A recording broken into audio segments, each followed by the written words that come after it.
Fundur settur á Alþingi. Fjarvistarskrá liggur frammi á skrifstofu. Forseta hefur borist tilkynning dagsett 15. júní 2020 mannabreytingar í nefndum þingsins, samanber 16. grein þingskapa. Jón Þór Ólafsson mun taka sæti Þórhildar Sunnu Ævarsdóttur sem aðalmaður í stjórnskipunar- og eftirlitsnefnd og Þórhildur Sunna verður varamaður í þeirri nefnd. Jafnframt mun Þórhildur Sunna Ævarsdóttir taka sæti Jóns Þórs Ólafssonar sem aðalmaður í atvinnuveganefnd og mun Jón Þór Ólafsson taka sæti sem varamaður í þeirri nefnd. Þessar mannabreytingar skoðast samþykktar án atkvæðagreiðslu ef enginn hreyfir andmælum. Forseti vill tilkynna að gert verður hlé á þessum þingfundi í dag frá það bil 14:30 og til 16:00 til 4 vegna jarðarfarar. Útbýtt á fundinum þingskjali 1684 málefni innflytjenda nefndarálit með breytingatillögu frá meirihluta velferðarnefndar og þingskjali 1716 lækkun lífeyristökualdurs tiltekinna starfshópa skriflegt svar fjármála- og efnahagsráðherra. Og tekið fyrir fyrsta dagskrármálið störf þingsins. Til máls tekur hv. 10. þingmaður Reykjavíkurkjördæmis suður Þorsteinn Sæmundsson.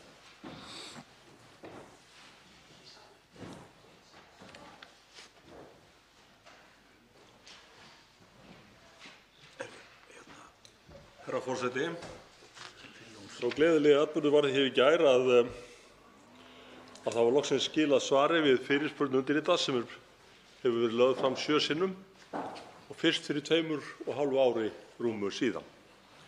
Þetta varðar sölu og meðferð á fullnustueignum Íbúðalánasjóðs á árunum 2008 til 2019 og það kemur fram í svarinu að hér að ræða 4.210 íbúðir sem voru seldar fyrir 72 milljarða rétt það til. Ég vil nota tækifærið til að þakka forseta fyrir liðveislu í þessu máli. Þetta búið að vera ansi harðsótt og einnig starfsmönnum þingsins sem hafa komið að þessu máli. Það þannig eins og við vitum öll að eftirlitsskylda þingmanna mjög rík og fyrirspurnaréttur þeirra tryggður bæði í stjórnarskrá og í þingskapalögum og þess vegna mjög áríðandi að framkvæmdarvaldið liggi ekki á upplýsingum sem eru nauðsynlegar fyrir þingmenn til þess að halda upp í þessu eftirlitshlutverki sínu. Og það leiðir hugann að því að auðvitað þarf að vinna úr þessu svari, það verður töluverð vinna og athyglisverð, en það leiðir hugann að því hins vegar þessi úrslit í gær að annað mál í gangi núna sem að varðar störf stjórnskipunar- og eftirlitsnefndar, það að segja aðgangur þingmanns að frumskýrslu setts ríkisendurskoðanda í málefnum Lindarhvols. Og málefni Lindarhvols eru núna til meðferðar í stjórnskipunar- og eftirlitsnefnd af því að það komið fram lokaskýrsla ríkisendurskoðanda. En það verður ekki hægt að vinna það mál til lykta nema að bera saman þessi 2 plögg. Og þess vegna heiti ég á forseta að vera mikill liðveislumaður í því að þessar upplýsingar verði gerðar aðgengilegar þingmanni líkt og gert var í þessu tilfelli sem ég nefndi hér á. Til máls tekur hv. 11. þingmaður Reykjavíkurkjördæmis suður Björn Leví Gunnarsson. Virðulegi forseti, að fela sig á bak við trúnað og lokaðar dyr. Ofbeldi þrífst í þögn þegar að gerendur fá að komast upp með hegðun sína í skjóli þess að aðrir annaðhvort þegi eða skilji ekki hvað í gangi. Nefndarvinnan hér á þingi almennt séð á bak við luktar dyr og það bannað að vitna beint í orð manna. Fyrir því fyrirkomulagi eru ágætis rök en á sama tíma hægt að misnota það skjól sem það bann veitir til þess að fela ofbeldi. En það ekki bara orð sem tjá ofbeldi, það ekki síður athafnir sem geta birst í duldum hótunum, ásökunum eða annarri áreitni. Með það í huga vil ég minna á að það eru Píratar sem hafa helst talað gagnsæi í nefndum og opna nefndarfundi á meðan að ýmsir aðrir hafa viljað halda í þann huliðsskjöld sem getur falið ofbeldi. Vinsamlegast hafi það í huga í framhaldinu þau sem hafa séð eða heyrt. Segið eitthvað. Því að Hérna á þessum vettvangi erum við oft að fela okkur á bakvið að störfin hérna eru í pólitískum ágreiningi á einhvern hátt sem að sé bara mjög eðlilegur og það er á vissan hátt skiljanlegt. En aftur það er að nota það sem skálkaskjól fyrir óásættanlega hegðun og áreitni sem við eigum að gera greinarmun á og upplýsa. Til máls tekur hv. 8. þingmaður Norðausturkjördæmis Sigurður Páll Jónsson.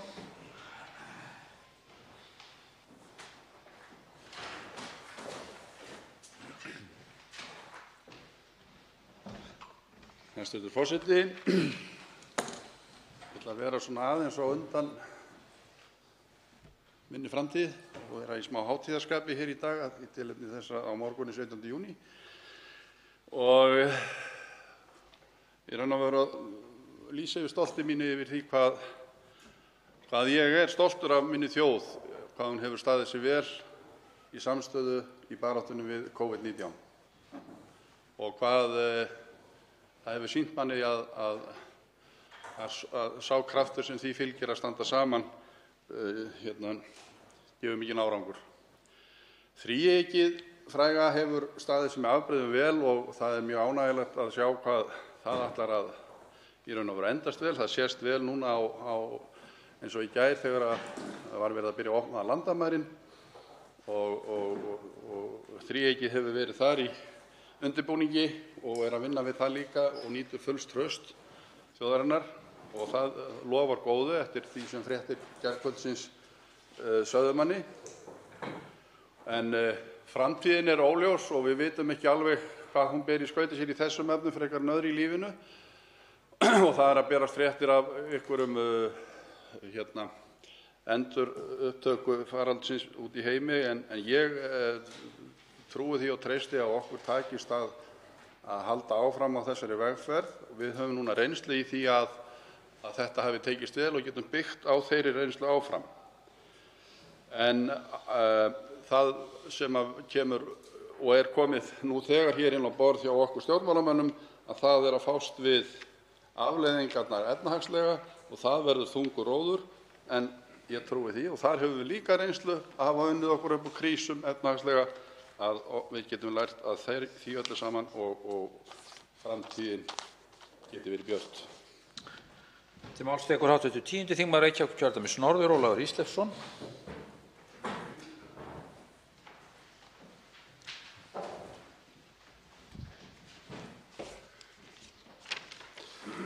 Herra forseti, 4. orkupakkinn er í sjónmáli. Hæstv. iðnaðarráðherra hefur svarað fyrirspurn minni mat á 4. orkupakkanum. Þar er lýst hefðbundinni aðferð með skipan vinnuhóps og öðru í þeim dúr. Ekkert er minnst á að í undirbúningi séu lögfræðilegar álitsgerðir sem reyndust þýðingarmiklar í umræðum liðins árs 3. orkupakkann en komu seint fram.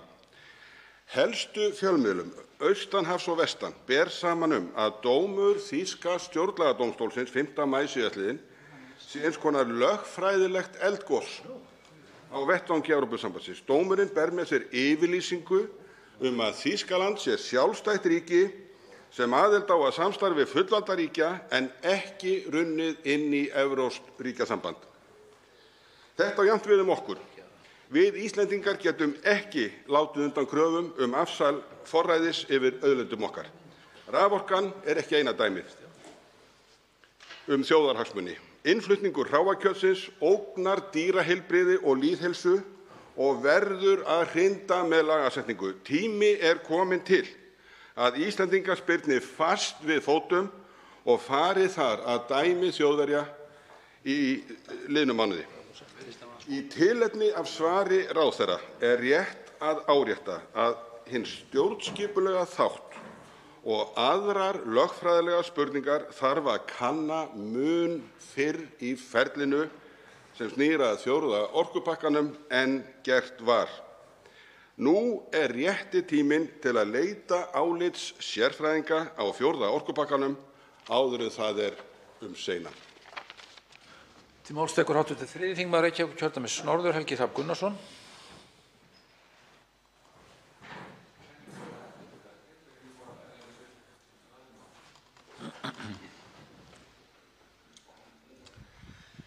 Virðulegi forseti, fyrr í ár fórum við, virðulegi forseti, og einn þingmaður til Nýja-Sjálands. Það í opinbera heimsókn. Hittum þar þingið. Það nú ýmislegt líkt með Íslandi og Nýja-Sjálandi, bæði stjórnarfarslega og menningarlega, eins og við að búast. Eitt af því hins vegar sem bragðið í Nýja-Sjálandi það að nefndarfundir, sem þó eru að mörgu leyti svipaðir og þeim sem við höfum hér, eru opnir. Þegar gestir koma þá eru þeir fundir opnir. Ég spurði sérstaklega við það tilefni hvort að þetta væri á einhvern hátt umdeilt og svarið var nei. Það ríkti full sátt þetta og þótti ekkert tiltökumál og þótti ekki valda neinum vandræðum. Og því hefur mér fundist furðulegt að hér á Íslandi að sífellt þegar þá að breyta einhverju svona í þá átt að til dæmis opna nefndarfundi að þá mjög stutt í það að fólk og sér í lagi þingmenn setji fyrir sig ýmsar hindranir sem kannski eru ekki svo mikið á rökum reistar heldur miklu frekar einfaldlega íhaldssemi, einfaldlega ótta við breytingar. Það kaldhæðnislegt að á sömu áttum þá komu nú yfirleitt digurbarkalegar yfirlýsingar mikilvægi hugrekkis og þors en svo einhvern veginn þegar þá að breyta einhverju þá verður allt ægilega erfitt viðuregnar og ægilega skuggalegt.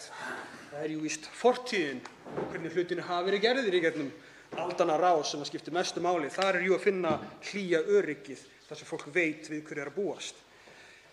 Þannig að ég legg til enn og aftur, virðulegi forseti, eins og ég hef gert áður, að við lítum aðeins meira til framtíðar og reynum sem þjóðríki og sem lýðveldi að vera best í einhverju. Að vera best í einhverju, eins og við getum það alveg.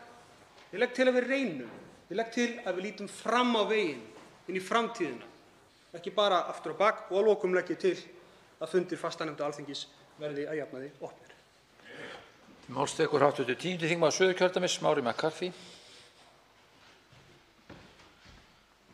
Herra forseti, tvær af fréttum morgunsins fengu mig til þess að hugsa stöðnun versus óreiður, ringulreið. Það voru annars vegar árás Norður-Kóreumanna á samráðsskrifstofu í Kaesong-iðnaðarsvæðinu og hins vegar átök kínverskra og indverskra herja í Galvandalnum. Í báðum tilfellum að ræða eldgamlar staðnaðar deilur sem eru núna að breytast í ákveðna ringulreið. Í kerfisfræðum þá stundum vísað í hugtakið jaðaróreiðunnar og með tilvísun í það að ef það of mikil stöðnun þá gerist ekki neitt, alkul skilgreint sem skortur á þrýstingi og hreyfingu. En of mikil óreiða ringulreið og þá virka hlutirnir heldur ekki, það leysist allt upp. Og við leitumst alltaf eftir einhverju jafnvægi og jafnvægi í stjórnmálum bæði innanlands og utan þarf kallar auðvitað á að við sem hana stundum reynum að finna þetta jafnvægi, reynum að vera á jaðri óreiðunnar öllum stundum. Og þegar við horfum tilbaka yfir þetta ár sem hefur kannski verið fullmikil ringulreið, ég held að flestra mati með COVID og mótmælin í Bandaríkjunum og víðar, ýmislegt vandræðalegt í gangi, þá verður maður að hugsa, höfum við ekki mikla og ríka skyldu til þess að reyna að draga aðeins úr óreiðunni núna og svo kannski gefa í seinna þegar stöðnunin orðin of mikil.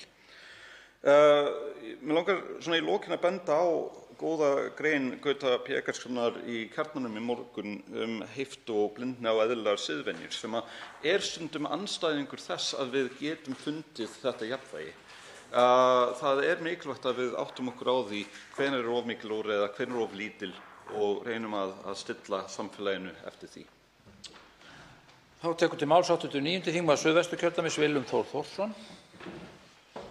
Hæstv. forseti, við samþykktum hér í gær frestun á framlagningu endurskoðaðrar ríkisfjármálastefnu, fjármálaáætlunar og fjárlagafrumvarps samhliða samþykktum við að færa samkomudag Alþingis til 1. október. Það ærið verkefni fyrir höndum á tiltölulega skömmum tíma og mikilvægt að ný og endurskoðuð stefna liggi fyrir svo fljótt sem auðið eins og lög opinber fjármál mæla fyrir. Þrátt fyrir góðan árangur gagnvart veirunni og efnahagslegri þoku sé eitthvað að létta, þá enn töluverð óvissa. Efnahagsleg óvissa. Við erum enn að vinna með COVID-tengdar efnahagsaðgerðir og hallinn, það er ljóst, verður verulegur á þessu ári. En þannig verðum við einfaldlega að láta ríkisfjármálin vinna með efnahagslífinu, atvinnulífinu og heimilunum. Óhjákvæmilega fylgir því að fjármagna verður það sem upp á vantar með lántökum. Aðrar ráðstafanir, þrátt fyrir að forsendur fjárlaga og fjármálastefnu eru brostnar, þá væru slíkar ráðstafanir óráð, hvort heldur á tekju- eða gjaldahlið. Það eru sannarlega miklar áskoranir sem fylgja því verkefni sem fram undan er. Ein sú stærsta er að vinna hratt niður það atvinnuleysi sem fylgir og koma í veg fyrir langtíma atvinnuleysi. Stöðugt endurmat og forgangsröðun útgjalda er viðvarandi verkefni en mun reyna verulega á sem aldrei fyrr. Stjórnvöld og fleiri aðilar hafa verið að vinna með sviðsmyndir og í samantekt Hagfræðings Alþingis gefur meðaltal þeirra sviðsmynda niðurstöðu fyrir 8,7% samdrátt vergrar landsframleiðslu fyrir þetta ár, en 5,1% hagvöxt á því næsta. Verkefnið hefur verið að beita ríkisfjármálunum og bráðaaðgerðum í gegnum þetta og fram undan er verkefnið að vaxa út úr þessum skelli. Til máls tekur hv. 7. þingmaður Norðvesturkjördæmis, Halla Signý Kristjánsdóttir. Virðulegi forseti. Inn í velferðarnefnd liggur frumvarp hæstv. Félagsmálaráðherra hlutdeildarlán.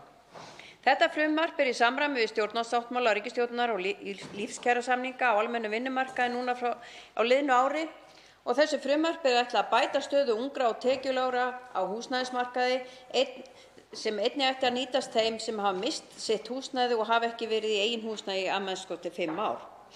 Jafnframt er frumvarpinu ætlað að auka hvata fyrir byggingaraðila til að byggja hagkvæmt íbúðarhúsnæði sem hentar þessum tekjulægri hópum samfélagsins.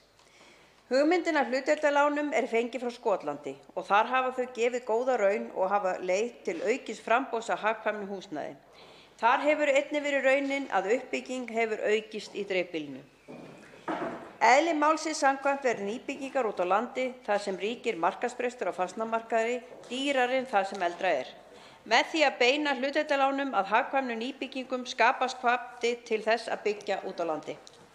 Gagnrýni á úrræði hefur ekki síst snúið að því að fjármálastofnanir hafa verið tregar til að lána til íbúðakaupa á köldum svæði. Önnur úrræði sem hæstv. Félagsmálaráðherra hefur ráðist í á landsbyggðinni svarar þeirri gagnrýni. Sérstakur lánaflokkur hjá Húsnæðis- og mannvirkjastofnun, bæði til íbúðakaupa og framkvæmda, hefur nú þegar nýst í Blönduósbæ, Dalabyggð, Akureyrarbæ, Norðurþingi, Súðavíkurhreppi, Borgarbyggð, Árborg og Ísafjarðarbæ. Álíka mörg verkefni er í pípunum. Virðulegi forseti, sú sem hér stendur tekur undir þau sjónarmið að ekki gildi sömu viðmið fasteignamarkað á stórhöfuðborgarsvæðinu og á köldum svæðum út á landi. Sveigjanleiki í kerfinu verður að vera til staðar til að koma á móts við sérstakar aðstæður þar. Þá tekur til máls hv. 9. þingmaður Norðausturkjördæmis, Líneik Anna Sævarsdóttir.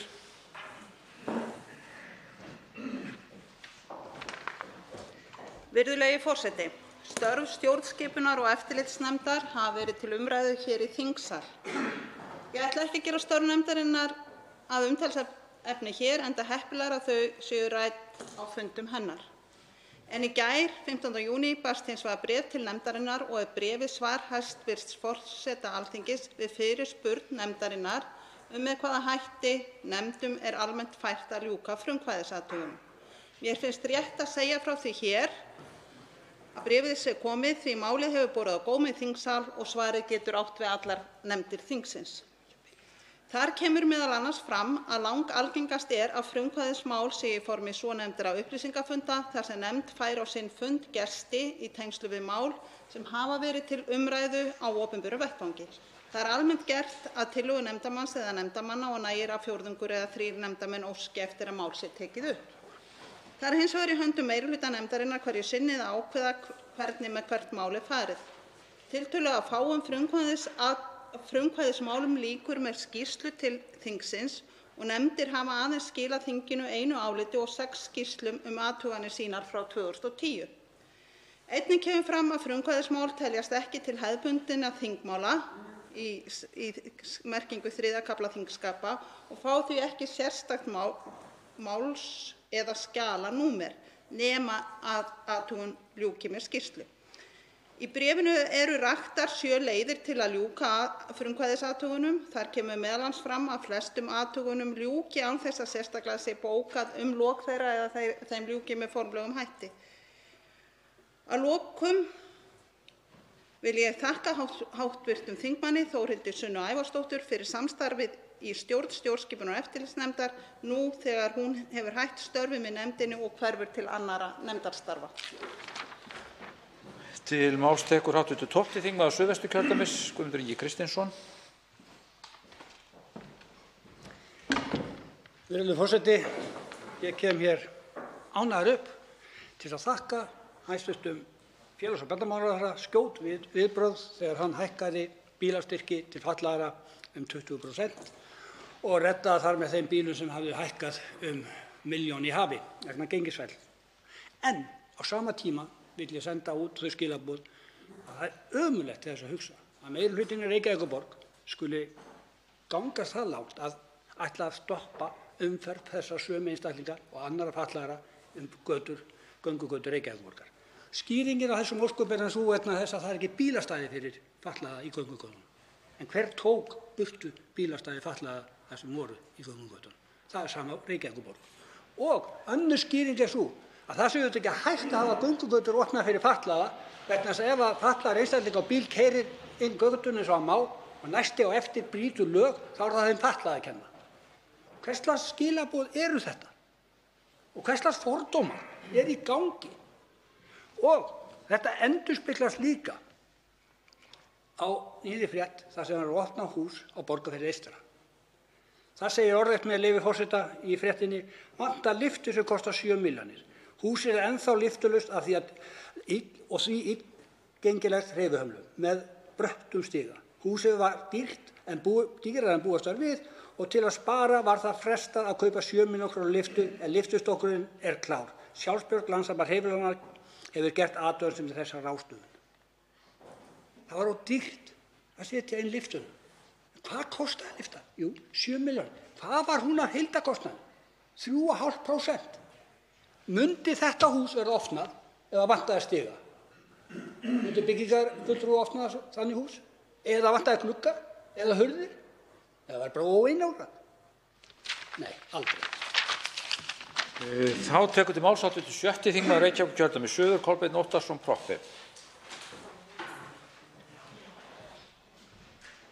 Forseti, síðar á dagskrá þessa fundar er mál stofnun félags milli ríkis og 6 sveitarfélaga á höfuðborgarsvæðinu borgarlínu, svokallað OHF-mál. Ég vona innilega að okkur beri gæfa til að klára það mál, hefum betur haft það á dagskrá áfram á fundi okkar á föstudaginn síðasta, en það fór eins og það fór. Það var eins og að vekja athygli mína í umræðum þetta mál að hlusta á hv. þingmenn Miðflokksins í umræðum það hér. Og ekki bara það mál, heldur í öllum þeim málum sem tengjast samgöngumálum almennt. Því að þar skeraði sig nokkuð úr. Hafa talað fyrir því að hafa vilja sveitarstjórna þar sem að 230.000 íbúa landsins búa að engu, heldur kasta fyrir róða þeirri miklu vinnu sem að þær sveitarstjórnir og ríkisvaldið hafa farið í. Og þetta má nú sjá sér stað í tillögu sem er verið að fjalla hér á eftir, handan göturnar í borgarstjóra Reykjavíkur, þar sem að fulltrúar Miðflokksins leggja til að borgarlínuverkefninu verði frestað óákveðinn tíma, fulltrúar Miðflokksins í borgarstjórn. Mér finnst þetta sérkennilegt, forseti, sérstaklega hjá flokki sem hefur stært sig af því á stundum að taka mikið tillit til staðreynda og gagna, því að allar staðreyndir og öll gögn sýna, svo ekki verður villst, að heildarlausnin á skipulagi umferðarmála á höfuðborgarsvæðinu er þessi samþætta lausn stofnbrauta og borgarlínunar. Mér finnst þetta oft jaðra við að vera merki þessa furðulegu hugsun sem að maður sá oft víða. Ég hélt að vera horfin, svo að einstrengingsháttur væri dyggð. að það að standa einhvers staðar á móti öllum öðrum var í sjálfu sér dyggð. Svo er ekki. Samstarf og samkomulag góð mál dyggð. Þá tekur til máls hv. 7. þingmaður Norðausturkjördæmis, Bjarkey Olsen Gunnarsdóttir. Já, herra forseti. Síðustu ár hefur orðið mikil vitundarvakning matarsóun, enda þriðjungi matvæla sem við erum að kaupa hent, með tilheyrandi sóun og sótspori. Við neytendur berum þar öll ábyrgð, en við erum ekki ein. Sennilega hefur einhver stærsta einstaka matarsóun síðari tíma átt sér stað vegna kórónuveirufaraldursins. Erlendis, þar sem hagkvæmni ein hefur ráðið ríkjum, gerðist það að stórum sláturhúsum og afurðastöðvum varð að loka vegna þessa faraldurs.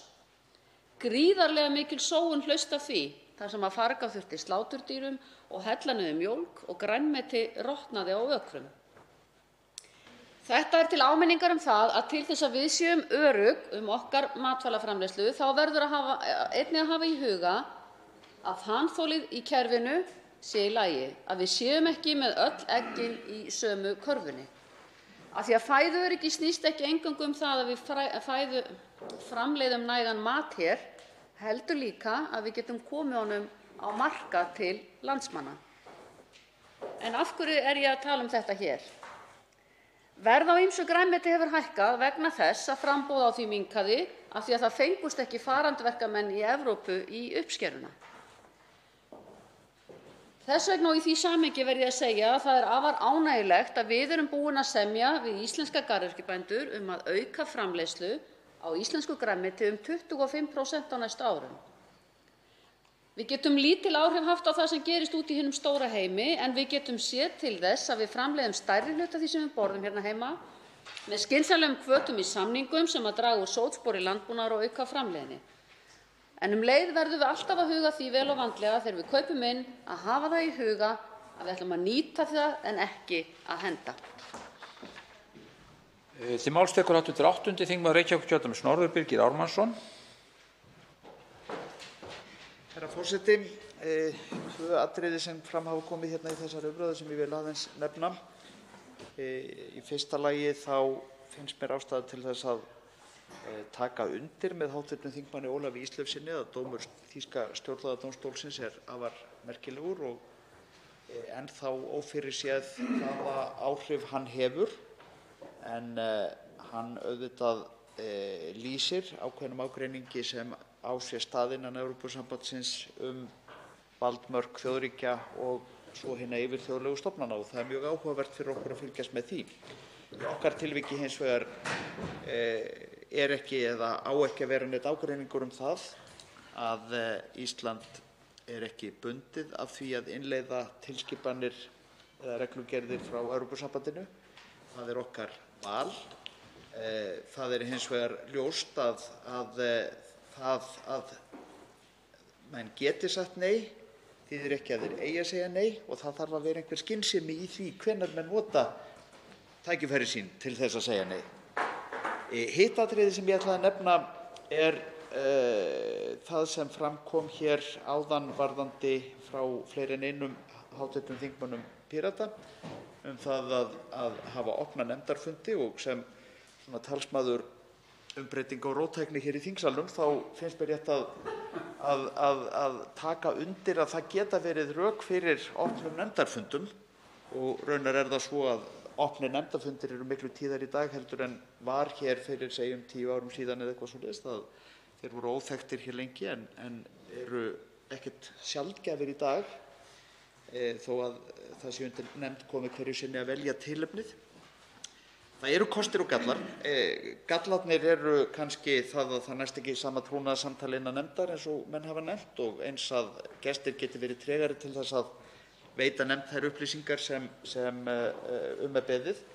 En kosturinn auðvitað sá að það þá ekki hægt ef fundurinn opinn og tekinn upp og öllum aðgengilegur að koma með rangar lýsingar af því sem gerist á nefndarfundum, og í því auðvitað ákveðinn kostur fólginn líka.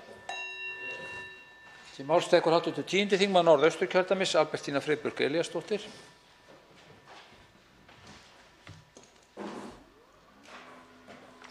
Herra forseti, Á síðustu vikum og mánuðum hafa borist margar jákvæðar fréttir sem benda til þess að við séum að minnsta kosti að ná einhverjum árangri þegar kemur að orkuskiptum í samgöngum, hvort sem er á láði, legi eða lofti.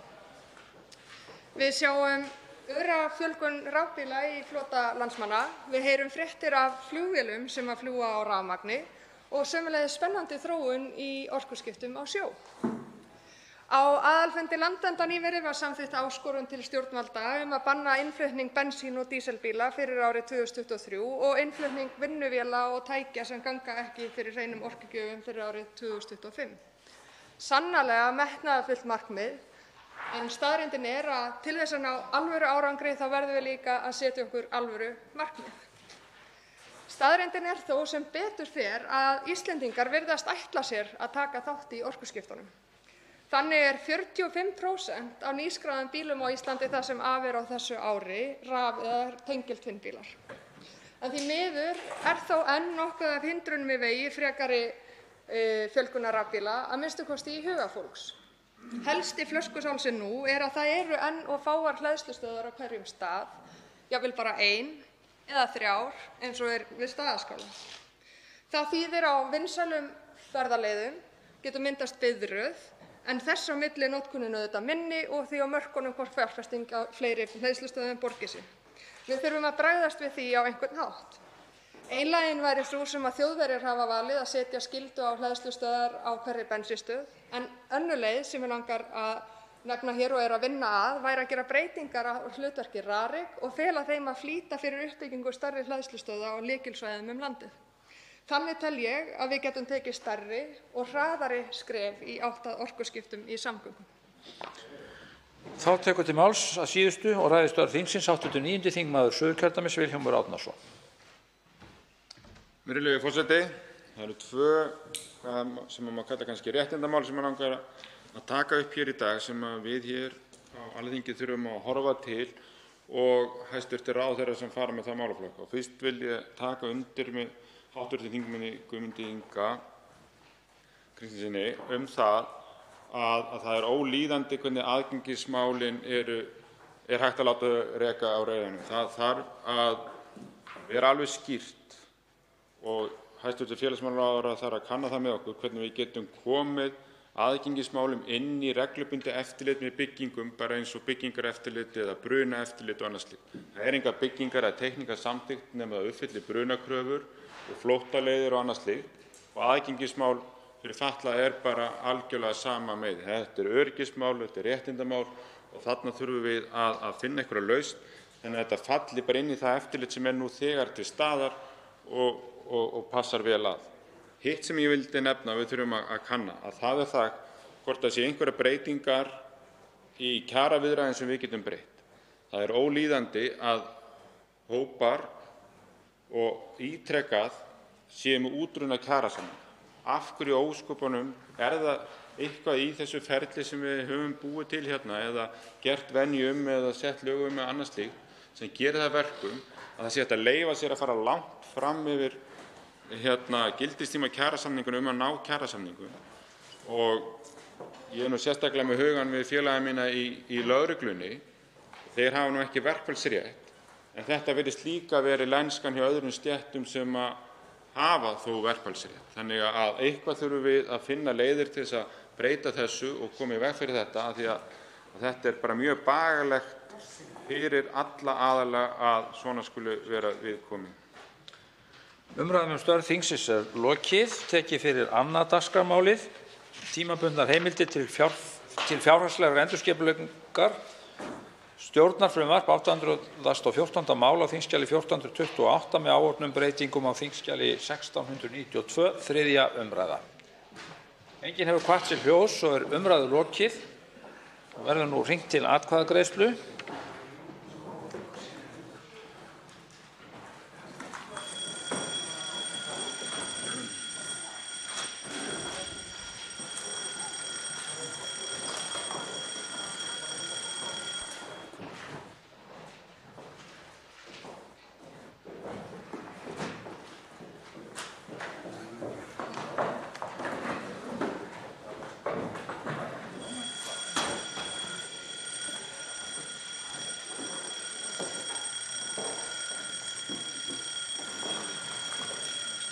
næst Jú.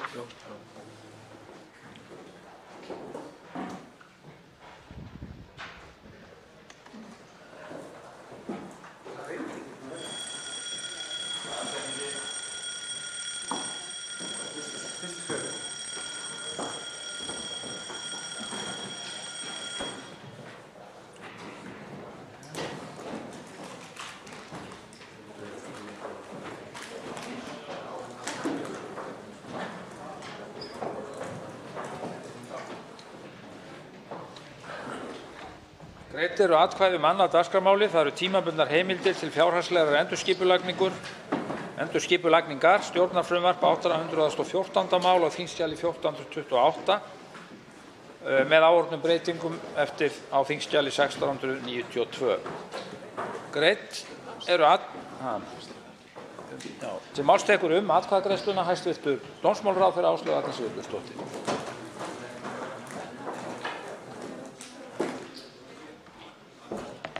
Virðulegi forseti, ég vil byrja að þakka hv. allsherjar- og menntamálanefnd fyrir góða vinnu við málið sem hefur tekið góðum breytingum í meðförum þingsins.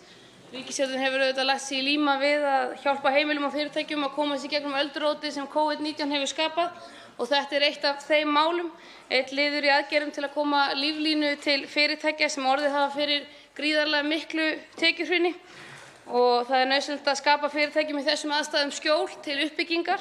Og þetta er kannski má líkja þessu við skip sem er tekið í slipp til viðgerða og viðhalds.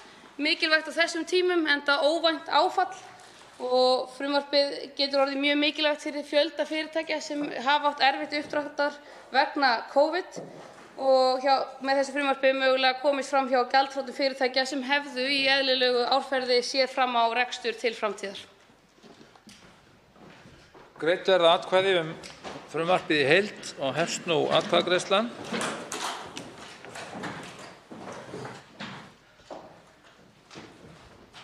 Atkvæðagreiðsla stendur yfir. Þá er atkvæðagreiðslu lokið. Frumvarpið er samþykkt með 47 atkvæðum, 5 greiða ekki atkvæði og verður sent hæstvirtri ríkisstjórn sem lög frá Alþingi. Þá tek ég fyrir þriðja dagskrármálið, það er 5 ára samgönguáætlun 2020–2024, stjórnartillaga 434. mál á þingskjali 598, nefndarálit á þingskjali 1685, 1686 og 1687 og breytingartillögur á þingskjali 1688. Það er framhald síðar umræðu. Og einnig er tekið fyrir 4. dagskrármálið samgönguáætlun fyrir árin 2020–2034. Stjórnartillaga 435. mál á þingskjali 599, nefndarálit á þingskjölum 1685, 1686 og 1687 og breytingartillögur á þingskjali 1689 og 1610. Það er framhald síðari umræðu, en dagskrármálin eru svo kunnugt rædd saman. Til máls tekur hv. 9. þingmaður Norðausturkjördæmis Líneik Anna Sævarsdóttir.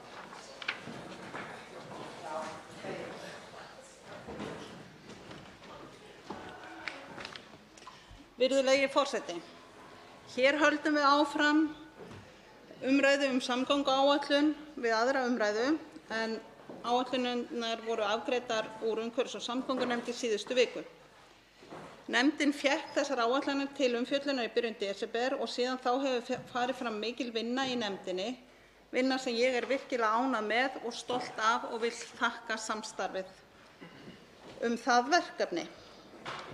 Samgönguáætlun var síðast afgreidd hér fyrir rúmu ári síðan en nú erum við því að afgreiða uppfærða áætlun þar sem úr meira fjármagn að spila og ýmis verkefni eru nánar útfærð en þau voru fyrir ári síðan. Áætlunnar eru samþættar, þegar eru lagðar fyrir þingið, eru það samþættar ýmisri annarri stefnumörkun stjórnvalda, svo sem byggðaáætlun og fjarskiptaáætlun og fjallað fjáröflun til samgöngumála. En eins og kom hér fram í gær þá taka áætlunir auðvitað mið af ýmsu öðru eins og stefnu og aðgerðaáætlun orkuskipti og ýmislegt fleira sem að varðar þessi mál. En eins og ég hef áður sagt úr þessum ræðustól þá hafa samgöngur áhrif á alla. Það eru stærsta byggðamálið og jafnframt heilbrigðis- og lýðheilsumál, það eru menntamál og velferðarmál, atvinnumál, umhverfismál og menningarmál. Og ég kem helst ekki hér í umræðum samgöngumál án þess að nefna þetta og finnst það skipta miklu máli ef við horfum þannig á þennan málaflokk allan. Skipulag og uppbygging samgangna ræður miklu alla samfélagsþróunina bæði til lengri og skemmri tíma og við þurfum því að vanda okkur í allri áætlanagerð á þessu sviði, ekki síður en annars staðar. Þetta kjörtímabil markar á margan hátt tímamót í samgönguframkvæmdum þar sem samgönguframkvæmdum hefur verið komið aftur á skrið eftir nær áratugs hægagang og áætlun núna ber þess glöggt merki að við erum að greiða niður innviðaskuldina í samgöngum eftir hrunið þó þar sem stórauknu fjármagni nú varið til vegagerðar miðað við fyrri tímabil. Vissulega erum við ekki að verða uppiskroppa með samgönguverkefni. Við verðum það mjög seint í jafn dreifbýlu landi eins og Íslandi. En hér eru stigin markviss og mikilvæg skref. Það er mikil gerjun í ýmiss konar verkefnum tengdum samgöngum og margir boltar á lofti, meðal annars vinna við rannsóknir, hönnun, umhverfismat, orkuskipti, samningagerð milli ríkis og sveitarfélaga, ríkis og landeigenda, ríkis og opinberra hlutafélaga. Og það stendur yfir vinna við að útfæra fjölbreyttari leiðir við fjármögnun verkefna og unnið að heildarendurskoðun á framtíðarfjármögnun vegakerfisins. En þetta kom allt hér fram við umræðuna í gær líka. Með afgreiðslu áætlunarinnar hljóta fleiri mikilvæg verkefni tengd áætluninni staðfestingu Alþingis. Samhliða því að við afgreiðum áætlunina þá fá önnur verkefni staðfestingu Alþingis. Það er til dæmis ný flugstefna, ný stefna í almenningssamgöngum, samgöngusáttmálinn fyrir höfuðborgarsvæðið og verkefnin sem áætlað að fara í sem samvinnuverkefni í vegaframkvæmdum. En eins og kunnugt þá fjallar Alþingi samhliða frumvörp tengd samgöngusáttmálanum og samvinnuverkefnunum. Afgreiðsla meirihluta umhverfis- og samgöngunefndar á áætluninni og nefndarálitið leggur til við þingið að áætlunin eins og hún var lögð fyrir, raun öll verkefni áætlunarinnar, hljóti samþykki ásamt þeim flýtiverkefnum sem Alþingi samþykkti í fjárfestingarátaki 2020 sem er mótvægisaðgerð vegna Covid og þau verkefni voru samþykkt með sérstakri þingsályktun nr. 28/150. Meðal áhersla í fjárfestingarátakinu voru samgönguverkefni að upphæð 6,5 milljarðar króna til viðbótar því sem gert var ráð fyrir í tillögu að samgönguáætlun eins og hún var lögð fyrir þingið. Þetta fjármagn nýtist til að flýta upphafi ýmissa verkefna land allt og leggur meirihluti mikla áherslu á að öllum þessum flýtiverkefnum sem þingið er búið að samþykkja verði fylgt eftir með fjárveitingum í fjármálaáætlun sem lögð verður fram í haust þannig að þessum verkefnum ljúki á árinu 2021–2023. Það má segja að þetta sé meginniðurstaðan úr umfjöllun nefndarinnar. Meðal þessara verkefna eru flugstöð og flughlað á Akureyri, úrbætur í formi akbrautar í samspili við flughlöð á Egilsstaðaflugvelli, hafnarframkvæmdir, meðal annars á Bíldudal og Djúpavogi, breikkun brúa víða land, hringtorg, vegaframkvæmdir og hönnun, verkefni sem tengjast óveðrinu og framkvæmdir við tengivegi sérstaklega og viðhald flugvalla, meðal annars á Ísafjarðarflugvelli og Þórshafnarflugvelli. Og síðan var fjármagn ráðstafað sérstaklega í viðhald á öðrum lendingarstöðum innan lands og það er skýrt kveðið á það að það fari meðal í nefndaráliti og breytingartillögum meirihlutans að það fari meðal annars til flugvallanna á Norðfirði, Húsavík og Blönduósi en auk þess dreifist það á aðra velli. Og til að hnykkja enn á þessari meginniðurstöðu þá þýðir það að þegar eða eftir að fjármálaáætlun verður lögð fyrir þingið í haust mun umhverfis- og samgöngunefnd leggja fram þingsályktunartillögu sem byggir á vinnu nefndarinnar í vetur, þeim tillögum sem verða í fjármálaáætlun fjárframlög til samgangna og þeim áherslum sem nefndin setur fram í töflum aftast í nefndarálitinu. Og að mínu áliti er í rauninni sú ákvörðun að hefja þau verkefni á þessu ári sem að þar eru listuð upp komin á ákveðin skuldbindingum að ljúka þessum verkefnum á skynsamlegum framkvæmdatíma.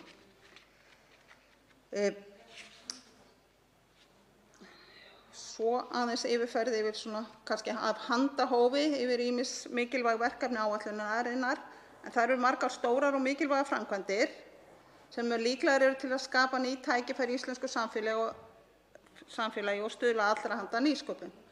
Eitt af þessum samfélagslega mikilvægum málum er auðvitað samgöngusáttmáli höfuðborgarsvæðisins.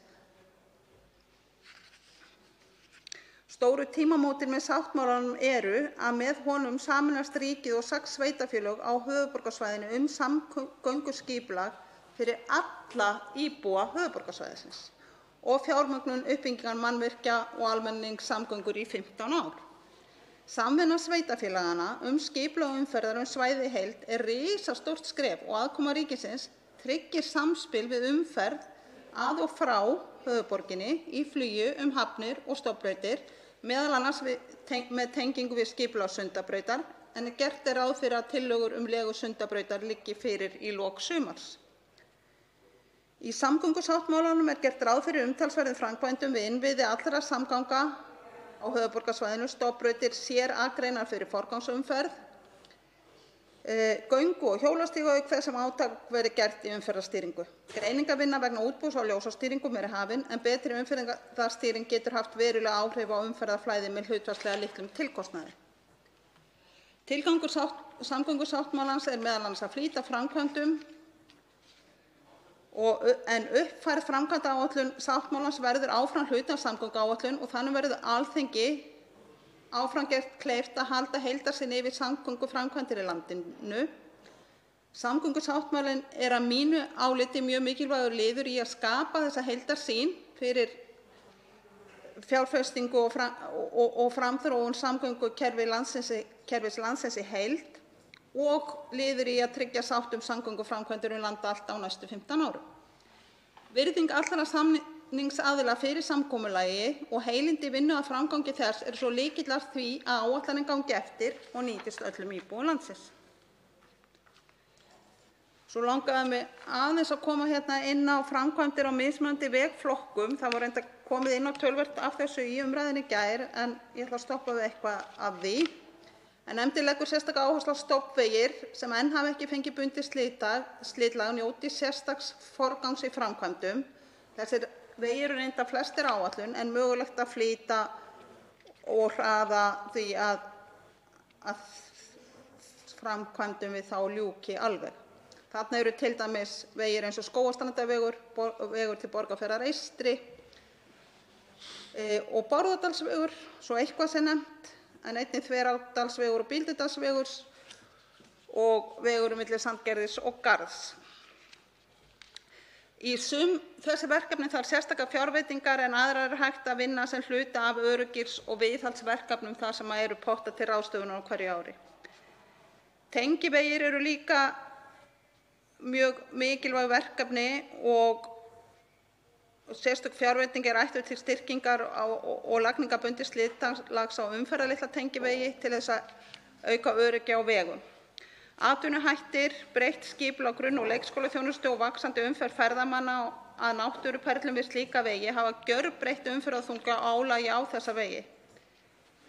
Og þar er veruleg þörf fyrir úrbætur. Það er verið að auka fjármagni til þessara vegaframkvæmda, til framkvæmda á þessum vegum og nefndin leggur áherslu á að fjárveitingin dreifist landið í hlutfalli við þá tengivegi sem enn eru með malarslítlagi í hverjum landshluta,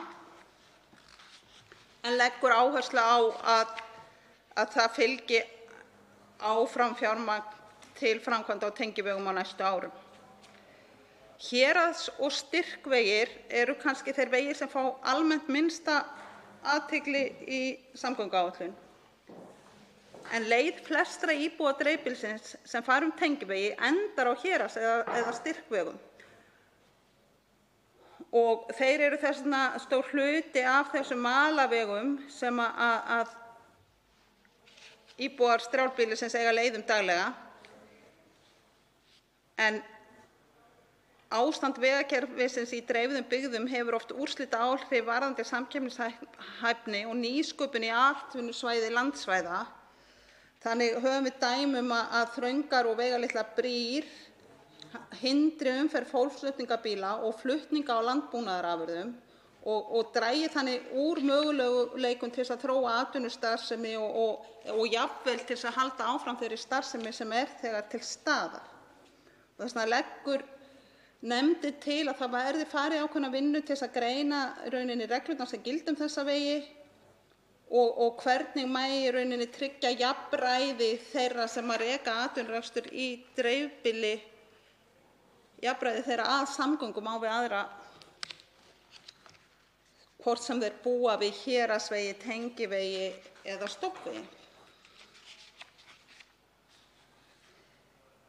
Landsvegir utan stofnvegakerfisins er einn flokkur vega en það eru vegir við fjöll og heiðar og aflagðar eyðibyggðir.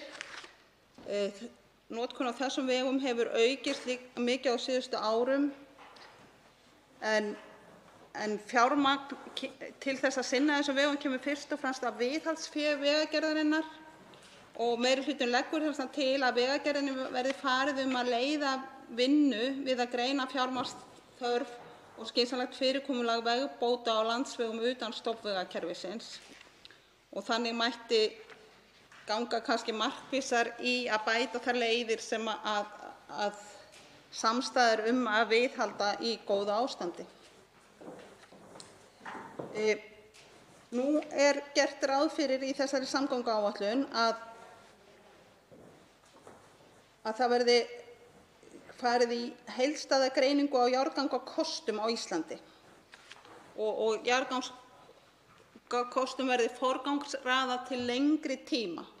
Undir þetta tekur meirihluti nefndarinnar og leggur áherslu á það að það verði sköpuð tækifæri til að vinna fleiri en einu jarðgangaverkefni samtímis og til þess að það verði mögulegt þarf að vinna bæði jarðfræðirannsóknir, samfélagsgreiningar og ábatagreiningar. Þannig að forgangsröðun byggi á traustum stoðum.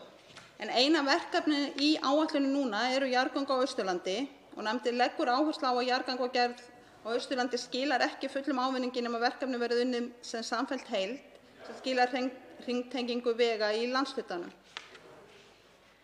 Því þurfi göng milli Seyðisfjarðar og Norðfjarðar að fylgja í kjölfar Fjarðarheiðarganga.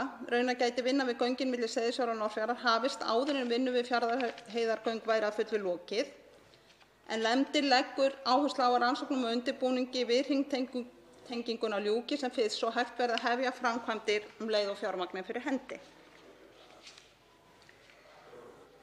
Síðan að fluginu, en nýja flugstefnan og fjárfestingarátakið sem 2020 markar ákveðin þáttaskil í fluginu en nú er hafin uppbygging á Akureyrarflugvelli sem felur í sér að flugstöðin verður stækkuð ásamt flughlaði og viðbyggingin við flugstöðina hefur nú þegar verið boðin út og ég vil alveg sérstaklega fagna því hversu hratt mál hafa þróast þar síðustu mánuði eða frá því aðgerðarhópur samgöngu- og sveitarstjórnarráðherra hóf störf í desember til að meta þörf fyrir aðstöðu og þjónustu í flugstöðinni á Akureyrarvelli í samvinnu við heimamenn. Áramótin urðu svo tímamót varðandi rekstur og uppbyggingu á Egilsstaðaflugvelli þegar Isavia tók við rekstri flugvallarins með sérstökum samningi grundvölluð á varaflugvallarhlutverki hans í flugstefnunni. En eins og áður er komið fram þá hefst undirbúningur að gerð akstursbrautar til hliðar við flugbrautina á Egilsstöðum í samspili við flughlað. Undirbúningurinn hefst í ár og í áliti meirihluta segir að samhliða hefjist undirbúningur á lagningu nýs malbiksyfirlags á flugbrautina en það yrði fjármagnað af rekstrarsamningnum við Isavia. En svo er auðvitað rétt að minna á það að í samgönguáætluninni renna árlega 2,5 milljarðar til þjónustu við innanlandsvellinum gegnum þjónustusamninginn við Isavia, sem að Isavia sér þá að stýra. Og við það að rekstur Egilsstaðaflugvallar flyst til Isavia skapar aukið svigrúm fyrir þjónustu við þessa velli en líka til að efla innanlandsflugið sem almenningssamgöngur og nefndin fagnar þessu og áætlunum að skoska leiðin verði tekin upp snemma haust 2020. Ja, 2020. Þá tekið, held ég, virkilega afgerandi á skarið bæði í tillögu og í nefndarálitinu að það verði farið í markvissari vinnu að því að koma á flugleiðsögukerfinu EGNOS þannig að það þjónusti allt landið og umhverfi þess. Eða leiðsögukerfinu sem meðal annars þjónar fluginu. Það getur líka þjónað ýmiss konar öðrum samgöngum. Þá fer nú að líða að lokum, kannski rétt að nefna aðeins að auðvitað eru umhverfismálin og orkuskiptin afskaplega mikilvæg. Mig langar líka að nefna mál sem komið inn á í nefndarálitinu, atriði eins og fylgdarakstur og sköpun skjóls og ræktun skjólbelta við vegi og betri skráningu slysa.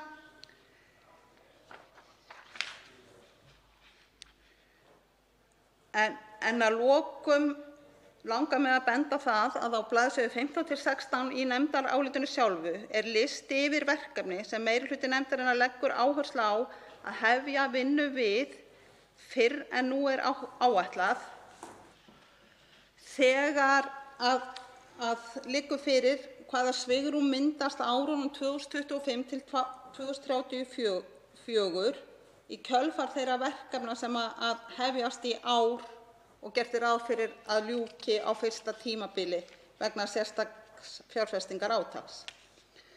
Þar á þeim lista eru meðal annars verkefni eins og Reykjanesbrautin næst flugstöðinni, brýr yfir Jökulsá á fjöllum Skjálfandafljót og Lagarfljót og þjóðvegur 1 milli Reyðarfjarðar og Breiðdalsvíkur. En þarna eru býsna mörg verkefni. Að lokum það má segja að samgönguverkefni sem hægt er að fara í við núverandi aðstæður í samfélaginu og við þann efnahagssamdrátt sem fylgt hefur COVID, að á öll þessi verkefni sé hægt að líta sem mótvægisaðgerðir vegna COVID og mikilvægt að nýta alla möguleika til að flýta framkvæmdum sem geta stutt við atvinnuuppbyggingu, aukið hagvöxt og samkeppni og öryggi vegfarenda. Virðulegi forseti, ég hlakka til að sjá verkefnin í áætluninni raungerast eitt af öðru. Hugsið ykkur, eftir 15 ár stefnir í að einbreiðum brúm á hringveginum hafi fækkað meira en 30, fyrir utan hvað sem einbreiðum brúm fækkar á öðrum leiðum. Samgönguverkefnum eru fjölbreytt, það þarf að vinna markvisst, rannsaka, skipulega, meta og stíga þannig eitt skref í einu til að komast örugglega áfram veginn. Máls tekur hv. 7. þingmaður Reykjavíkurkjördæmis suður, Hanna Katrín Friðriksson.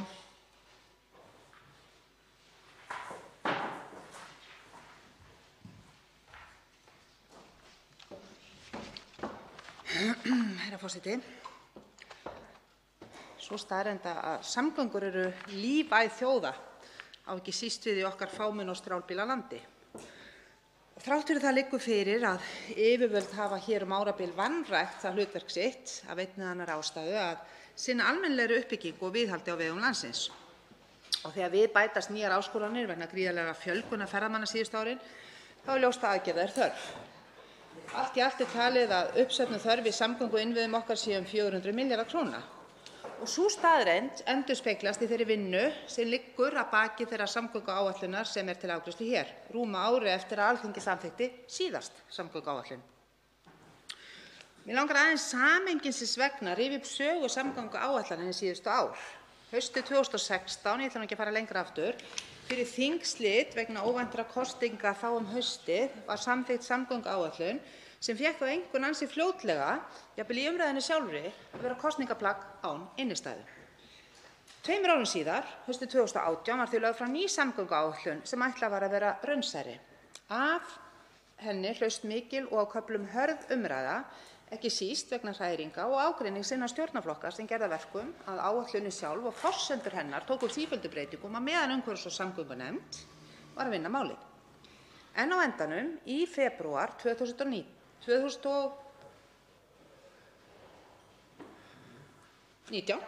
var samgönguáætlun til áranna 2019–23 og 2019–33 afgreidd frá Alþingi, en með því fororði að það hið sama haust ætti að leggja fram nýja áætlun, enda ætti þá að liggja fyrir mál samgönguráðherra nýja fjármögnun í samgöngumálum sem og samkomulag við sveitarfélög á höfuðborgarsvæðinu samgöngumál á því svæði og að ógleymdri langþráðri stefnu í flugmálum. Þetta var smá saga. Þessi mál hafa síðan frá haustinu 2019 verið að skríða saman og nú erum við hér að afgreiða, ef að líkum lætur, samgönguáætlun fyrir árið 2020–2024 og 2020–2034 í samhengi við sáttmála samgöngur á höfuðborgarsvæðinu sem var undirritaður síðastliðið haust af samgönguráðherra og forsvarsfólki 6 sveitarfélaga á svæðinu, í samhengi við heimild til að stofna opinber hlutafélög uppbyggingu samgönguinnviða á höfuðborgarsvæðinu sem á dagskrá hér síðar í dag eða kvöld og í samhengi við frumvarp til laga samvinnuverkefni vegaframkvæmdir sem var tekið út úr umhverfis- og samgöngunefnd í morgun. Ég er á áliti meirihlutans í þessu máli. Fyrst og fremst auðvitað af þeirri ástæðu að ég tel vinnu nefndarinnar vera vandaða. Þar hafi verið tekið tillit til fjölmargra álitamála og það næstum því aðdáunarvert að mínu mati hvernig nást hefur saman að taka þessi mál sem ég hef þulið hér upp, að nefndin hefur tekist að vinna að færa málið upp úr þeim átakafarvegi sem það var í, ýta því áfram og hnýta þetta allt saman. Það var fyrirsjáanlegt að það yrði flókið mál. COVID-faraldurinn einfaldaði það sannarlega ekki og hér hefur framsögumaður málsins í gær, Vilhjálmur Árnason, hv. þingmaður, sem og annar þingmaður meirihlutans, Líneik Anna Sævarsdóttir, farið yfir það í dag, hvaða afleiðingar það síðan hefur á endanlega afgreiðslu málsins og ég kann kannski eilítið af því á eftir. En ég er kannski sem sagt aðeins búin að rekja það að ég er á þessu máli vegna þess til vinnu nefndarinnar góða. Ég er líka á þessu máli vegna þess að eitt af því sem strandaði fyrir ári síðan og mögulega fyrr var að samgönguyfirvöld voru að fara með sína stefnu í samgöngumálum í allt aðra átt en yfirvöld hér á höfuðborgarsvæðinu, sveitarfélögin 6, og það er náttúrulega óásættanlegt. En það er ekki fyrir hendi lengur, menn hafa náð saman og síðast en ekki síst er ég á þessu máli vegna þess að ég tel það mikilvægt hagsmunamál fyrir alla landsmenn að það skapist ákveðin sátt þessi mál og að við förum að færa málin áfram að láta verkin tala. Ég er með ákveðna fyrirvara og í stað þess að flytja hér enn eina ræðuna sjálft meirihlutaáliti sem búið er að fara yfir og ég ger ekki lítið úr því, það er full ástæða fyrir fólk að gera það. Ég ætla ekki að fara í álitið sjálft, ég er á því, en ég ætla að fara aðeins í ekki mjög löngu máli vonandi yfir þá fyrirvara sem ég set við málið.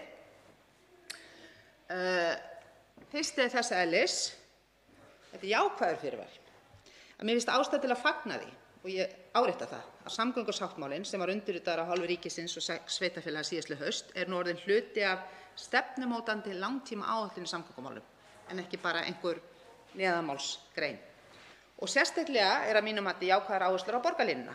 Þetta er samvinnuverkefni þvert á það sem gjarnan er haldið fram í umræðunni hjá sumum. Þetta er samvinnuverkefni allra sveitarfélaga á höfuðborgarsvæðinu, stórs hluta þjóðarinnar.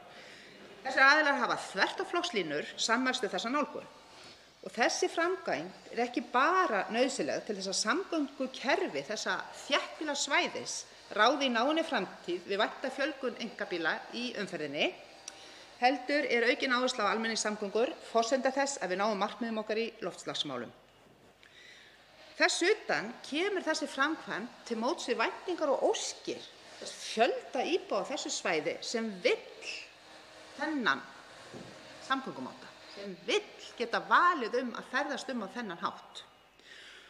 Og það er óþarfi að tilgreina enn og aftur allar þær áætlanir sem sýna að þessi framkvæmd, borgarlínan, mun þar með gera að verkum að þeir sem vilja eða þurfa ferðast áfram á sínum einkabíl geta það.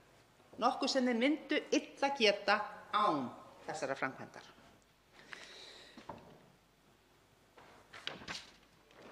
Ef vel ætti að vera, myndu almenningssamgöngur á landsvísu skipa heiðursæti í samgönguáætlun stjórnvalda, hvort sem er til 5 eða 15 ára. Og ég spái því reyndar að sú verði raunin í náinni framtíð. Ástæðan er augljós, eins og ég segi, það eru atriði á borð við áhrif á búsetuval, samgöngumáta, val samgöngumáta, bæði umferðarþunga og umferðaröryggi sem þar spilar inn í, og síðast en ekki síst þessi markmið okkar í loftslagsmálum. En þær áskoranir eru áfram eitt stærsta og mikilvægasta verkefni sem ríkisstjórnir okkar tíma standa frammi fyrir og munu gera, mér liggur nú við að segja ókomna tíð. Og það er í þeim anda, í anda loftslagsmálanna, sem að annar fyrirvari kemur frá mér. Mér hefði þótt gott að sjá meiri áherslu á uppbyggingu innviða fyrir rafvæðingu samgöngumáta. Það dylst fáum að það er þörf á stórátaki þegar kemur á orkuskiptum í samgöngum og það hefði mátt mæta því með metnaðarfullri nálgun í þessu efni. Ég átta mig á því að það er umdeilanlegt hvar þessi nálgun á að finna sér stað, hvort það er í samgönguáætlun eða einhvers staðar annars staðar. En það hefði mátt aðeins nefna það með skýrari hætti, gera þessum áherslum hærra undir höfði í samgönguáætlun. Tæpur helmingur nýskráðra bíla til dæmis í dag er raf- eða tvinnbílar. Nú er að berast fréttir af því viðvaranir til ferðafólks sem hyggst ætlar að leggja land undir fót eða dekk á vegi í sumarfríinu, að það megi búast við töfum á öllum helstu hleðslustöðum. Þetta er ekki gott og þessu hefði þurft að vera að bregðast við. Það hefði menn vissulega ekki gert með því að taka á því nefndaráliti hér, en ég nefni þetta sem vitnis um það hvað þetta er mikilvægt mál og þarf að vera samtvinnað í allar okkar aðgerðir. Og vissulega á þetta ekki bara við bílana, þetta á við í lofti og á sjó. Og þó að flotinn okkar, fiskiskipaflotinn, sé vel á vegi staddur, þá er það rafvæðing hafnanna og síðan þessar fréttir rafvæðing flugsins. Og ég held að þetta á eftir að vera næsti stóri hlutinn sem að við munum í umhverfis- og samgöngumálum fjalla á næstunni og vonandi verður það strax í haust. Nú, við í Viðreisn getum að miklu leyti tekið undir þá framtíðarsýn sem lýst er í nefndarálitinu að bein framlög úr samgönguáætlun og jarðgangaáætlun eigi að standa undir hluta framkvæmdakostnaðar og gjaldtaka af umferð geti fjármagnað það sem út af stendur. En þessi framtíðarsýn er þó að miklu leyti ómótuð og hér gildir það sama og þegar kemur að samvinnuverkefnunum að það er mikilvægt að fá sem fyrst skýr svör við tilteknum atriðum sem varða til dæmis áhrif framkvæmdanna á ríkissjóð, hvenær framlag ríkisins telst til ríkisskulda, skýra sýn á kostnað almennings í víðustu mynd og svo útfærslu gjaldtökunnar. Og það er að mínu mati mjög mikilvægt að það ríki fullkomið gegnsæi varðandi þessar reglur sem að verða mótaðar og unnið eftir í hverju verkefni fyrir sig og að jafnræðis verði gætt eftir fremsta megni. Þetta er vinna sem að við þrátt fyrir alla þá vinnu sem við höfum lögð í hlutina og þrátt fyrir það hversu langt við höfum komist með að púsla þessu saman, að ýta svolítið undan okkur. Við að ræða 2 önnur mál þessu tengd, ekki síst hið svokallaða PPP-mál sem kemur hér til kastalokaumræðu í þingi á næstu dögum og ég geri ráð fyrir því að þar verði þessi mál rædd ítarlegar.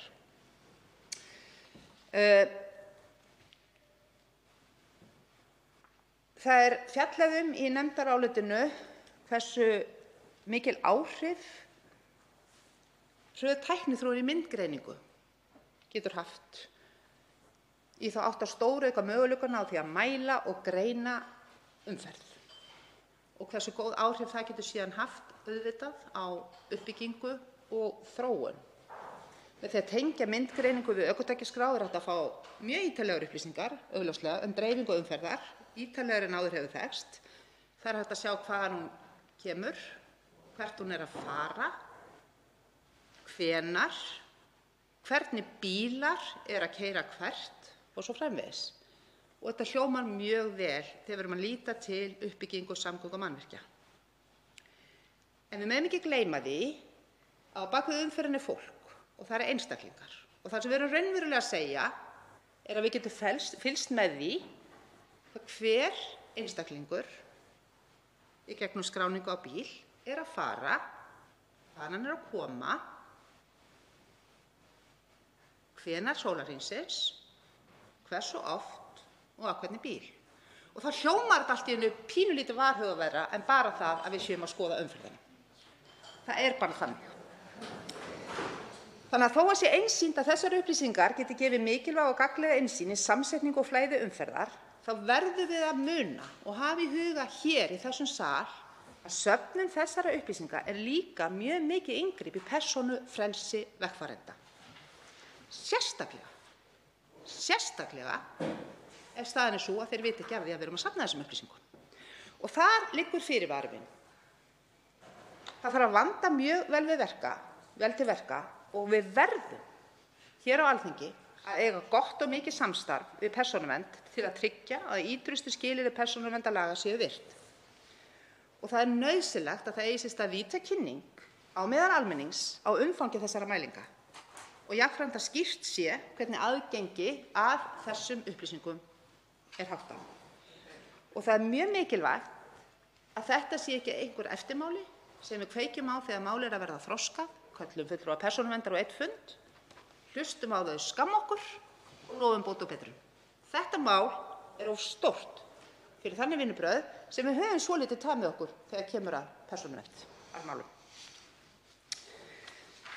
Síðan langar mig að nefna, bara til að árétta, vegna þess að í áliti meirihlutans kemur fram að nefndin telur brýnt að tryggja rekstraröryggi Reykjavíkurflugvallar í samræmi við samkomulag samgöngu- og sveitarstjórnarráðherra og borgarstjóra rannsóknir á möguleikum á byggingu nýs flugvallar í Hvassahrauni frá nóvember 2019.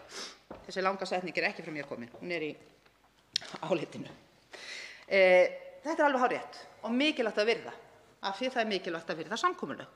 En mér finnst rétt að nota hér tækifærið til að minna jafnframt á að grundvöllur þessa samkomulags, það sem aðilarnir voru raunverulega sammála að núverandi flugstarfsemi af Reykjavíkurflugvelli skuli flutt yfir á nýjan flugvöll í Hvassahrauni reynist það vænlegur kostur.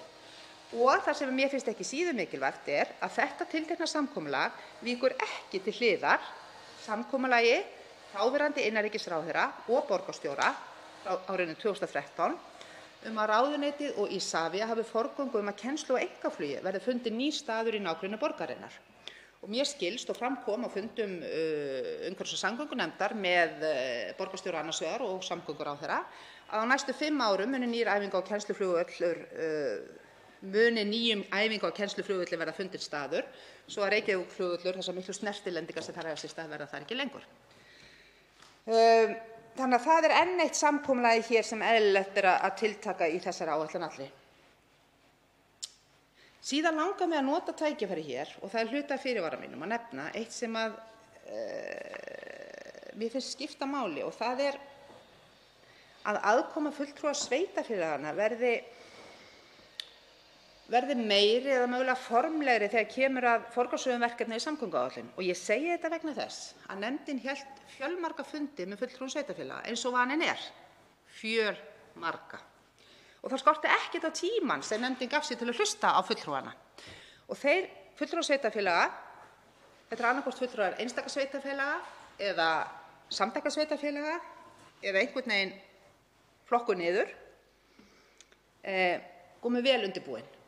Pínlítið þannig að þau drógu gamla listu upp úr vasanum, eðlilega, ekki síst í ljósi þess hvernig gengið hefur með samgönguáætlun síðustu ára.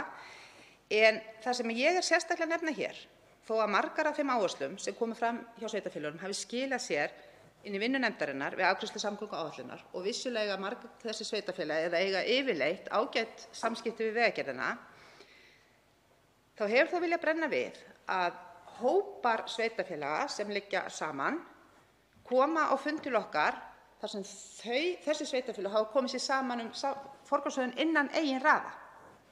Það er að segja ekki hvert sveitarfélag kemur með eitthvað heldur þau eru bara alls sammála um að það er eitt sveitarfélag þarna sem er eiginlega næst í röðinni. Þau eru búin að forgangsraða.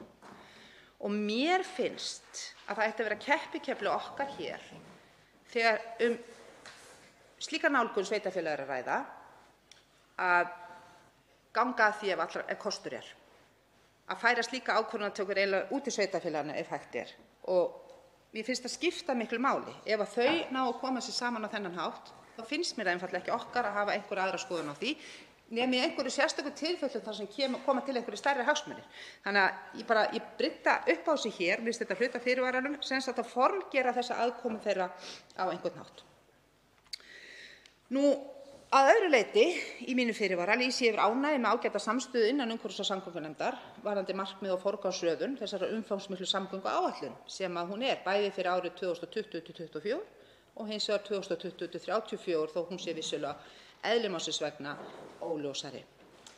Fjárhagsleg óvissa vegna heimsfaraldurs COVID-19 flækti forsendur verulega en ýtti jafnframt enn frekar undir mikilvægi þess að það yrði haldið vel á spöðunum varðandi verklegar framkvæmdir á næstu árum.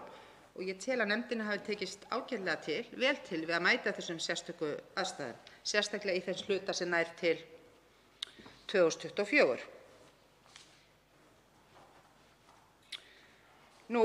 Samgönguáætlun, og þetta var farið yfir hér af framsögumanni málsins, byggir eðlilega á gildandi fjármálaáætlun en nú er uppi sú staða að vegna COVID-faraldursins er fjármálaáætlun sem átti að koma í vor verður ekki lögð fram fyrr en 1. október næstkomandi. Þar með hefur ekki verið hægt að leggja fram raunverulegar breytingar á þessari samgönguáætlun vegna þess að það er ekki alveg ljóst hvert fjármagnið er. Það er rætt 60 milljarða fjárfestingarátak á þessum árum og má ætla miðað við það sem fram hefur komið að stór hluti fari í samgönguinnviði. Þannig að nefndin í meirihlutanum meirihluti nefndarinnar svo sem stendur á þessu áliti fer þá leið eins og framsögumaður málsins, Vilhjálmur Árnason þingmaður, fór yfir í ræðu sinni í gær, að forgangsraða verkefnum í þessi 3 ár. Og gangi það eftir að þetta viðbótarátak skili sér í fjármálaáætlun haustsins, þá mun nefndin leggja fram breytingartillögur. Og það er þá tillögur sem hvíla á þessari umfangsmiklu vinnu nefndarinnar. Mig langar í lokin að leggja áherslu á að í ljósi núverandi aðstæðna, þessara aðstæðna, þá full ástæða til að hraða framkvæmdum í samgöngum enn frekar og nota tækifæri til að leggja áherslu á nýsköpun og þróun með áherslu á umhverfisvænar samgöngur vegna þess að það er leiðin fram undan.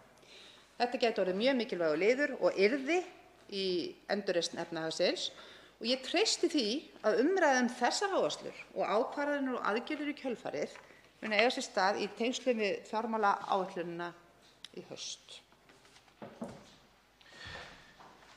Hv. 9. þingmaður Reykjavíkurkjördæmis suður, Andrés Ingi Jónsson, hefur óskað eftir að veita andsvar.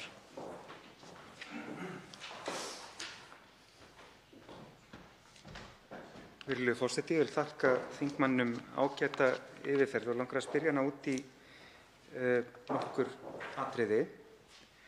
Hún vék aðeins að þessari togstreitu sem virðist stundum vera á milli þeirra sem telja sig vera að verja hagsmuni dreifðari byggða og þeirra sem tala fyrir hagsmunum Reykjavíkur, eins og þetta séu ósamrýmanlegir hagsmunir og birtist í ýmsum ræðum í þessu máli í mikilli áherslu á að það verði að virða þau samkomulag sem gerð hafi verið, líkt og eitthvað annað standi til. Þessi tortryggni birtist helst í tengslum við sáttmála sem hafa gerðir á milli sveitarfélaganna á höfuðborgarsvæðinu og ríkisins varðandi uppbyggingu borgarlínu og ýmissa stofnbrauta á höfuðborgarsvæðinu. En hvernig er það síðan þegar við lesum til dæmis breytingartillögur meirihluta umhverfis- og samgöngunefndar sem leggur til í 5 ára áætluninni að framlög til yfirborðsviðhalds flugbrauta og flughlaða á Reykjavíkurflugvelli fái 1.113 milljónir aukalega.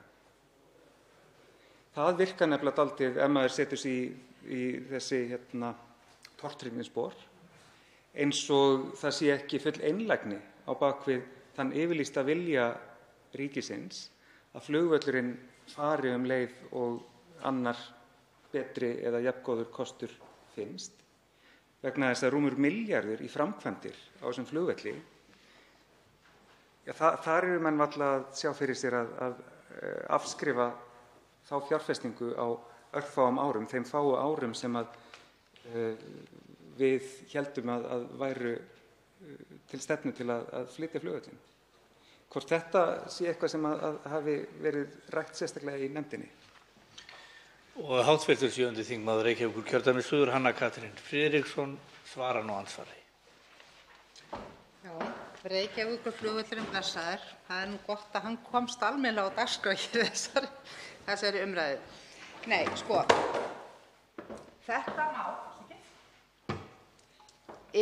náttúrulega eilítið erfitt í allri umræðu þegar við erum að tala þessa könnun. Nú gert ráð fyrir að næstu 2 árum skýrist það hvort að Hvassahraunið sé vænlegur möguleiki. Ef ekki, kemur það ljósir ekki, þá þarf að fara í næstu könnun. En það eina sem skjalfest að flugvöllurinn á að fara. En það líka eðli málsins vegna og kemur eiginlega ekkert skoðun vonandi fólks á flugvellinum, heldur bara mikilvægi innanlandsflugs við að hann þarf að vera fungerandi þangað til. Og eins og ég hef skilið þetta, þá þarna að ræða nauðsynlega framkvæmd til að þessi flugvöllur geti staðið undir nafni á þessum 10-15 árum sem einsýnt að hann verði, en það að sama skapi og hefur komið skýrt fram í máli hæstv. Samgönguráðherra á fundum umhverfis- og samgöngunefndar að hann ætlar ekki að henda, eins og ég held að orðalagið hafi verið, fjármunum í eitthvað sem ekki á að standa. Þannig að í fyrsta lagi geri ég nú frekar ráð fyrir því að þetta verði ekki orðið að veruleika áður en endanleg niðurstaða kemur út úr þessum 2 ára rannsóknum og staðan verði tekin aftur þar að segja framkvæmdina. En þetta alveg rétt, þetta erfitt og sérstaklega því að þú tiltókst hér áherslu á að samkomulag að standa. Það sem að mínu mati flækjustigið í þessari nálgun að það svolítið erfitt að gera samkomulag skoðanir.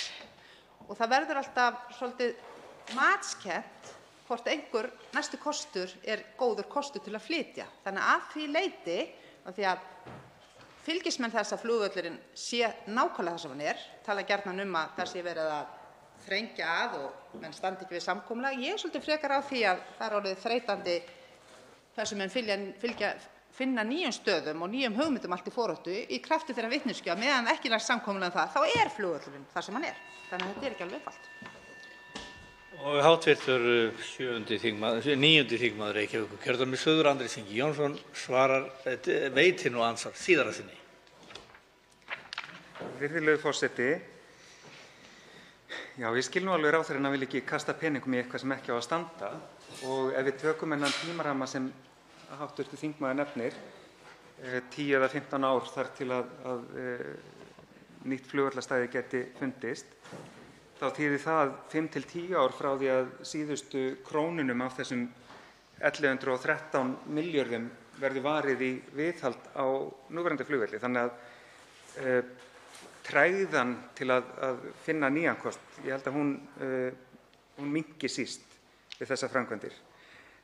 En mig langaði aðeins að víkja að því sem þingmaðurinn nefndi varðandi myndgreiningu, minnum að hún hafi kallað það, sem mjög áhugavert viðfangsefni, ekki bara varðandi gjaldtöku í samgöngum eins og kannski oft nefnt og það svona einhver framtíðarsýn sem við þurfum einhvern tímann mögulega að taka á, en miklu nær okkur í tíma og praktíserað nú þegar í dag eftirlit með hraða.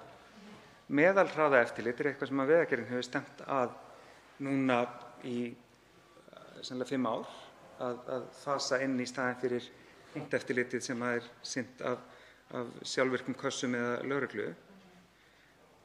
Þar vakna náttúrulega sömu persónuverndarspurningarnar það hvort eigi að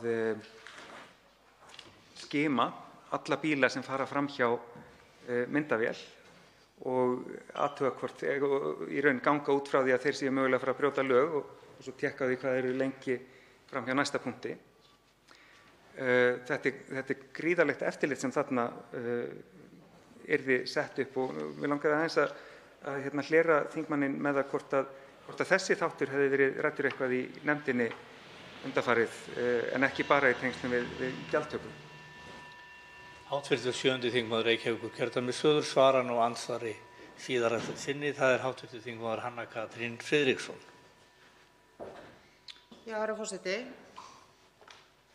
Já, þetta er mjög áhugavert og þetta var ekki rætt sérstaklega og reyndar var heldur ekki almennt þessi tækniþróun rædd endilega sérstaklega í tengslum við gjaldtöku, heldur ekki síður bara sem frábært tækifæri við skynsamma uppbyggingu samgöngumannvirkja sem auðvitað er rétt á ákveðnu leyti en þar er svo sem hægt að vera með teljara frekar en að elta hvern bíl uppi þannig að það eru aðrar leiðir færar. En auðvitað er þetta alveg rétt og þessar hugmyndir Vegagerðarinnar að bara eiginlega stikkprufum sé lokið og að hætta að eltast við þá sem staðnir eru af brotum með því að keyra of hratt sem myndavélar eru, en að allir bílar lendi bara í því að ef þeir eru of snemma á ferðinni einhvers staðar miðað við hvenær þeir voru á ferðinni annars staðar á veginum, þá eru þeir að keyra of hratt, sko. Þannig að auðvitað kallar þetta á mjög þroskaða umræðu og fyrst og fremst einmitt þetta að við gerum fólk sé upplýst að þetta sé í gangi og að það sé mjög skýrar reglur það hverjir hafa aðgang að þessu í hvaða tilfelli og hversu lengi þessi gögn eru geymd. Þannig að það þarf bara hið fyrsta að fara af stað mjög ítarleg umræða þessi mál og mér finnst einsýnt að við notum tækifærið. Hér var fyrir ekki svo löngu síðan samþykkt ný og hert lög persónuverndarmál. Þetta svokallaða MÁP, það sem á að leita til persónuverndar og þau að gefa álit sitt, það hefur verið á orði frekar en á borði. Og oftar en ekki er það svona einhver eftirhugsun að þau eru kölluð til. Og gjarnan þegar alltaf þau orðið og seint að bregðast við þeim athugasemdum sem þau koma fram með. Þannig að þetta er mjög gott mál, öll þessi umræða, til þess að hafa þau í liði með okkur alveg frá upphafi og gera þetta eins vel úr garði og við mögulega getum, bæði þá með hliðsjón af því að nýta okkur þessa tækni í fjárfestingum og til þess að tryggja að við séum ekki með of mikið inngrip í persónufrelsi fólks. Andsvörum er lokið. Til máls tekur hv. 5. þingmaður Suðurkjördæmis Ari Trausti Guðmundsson.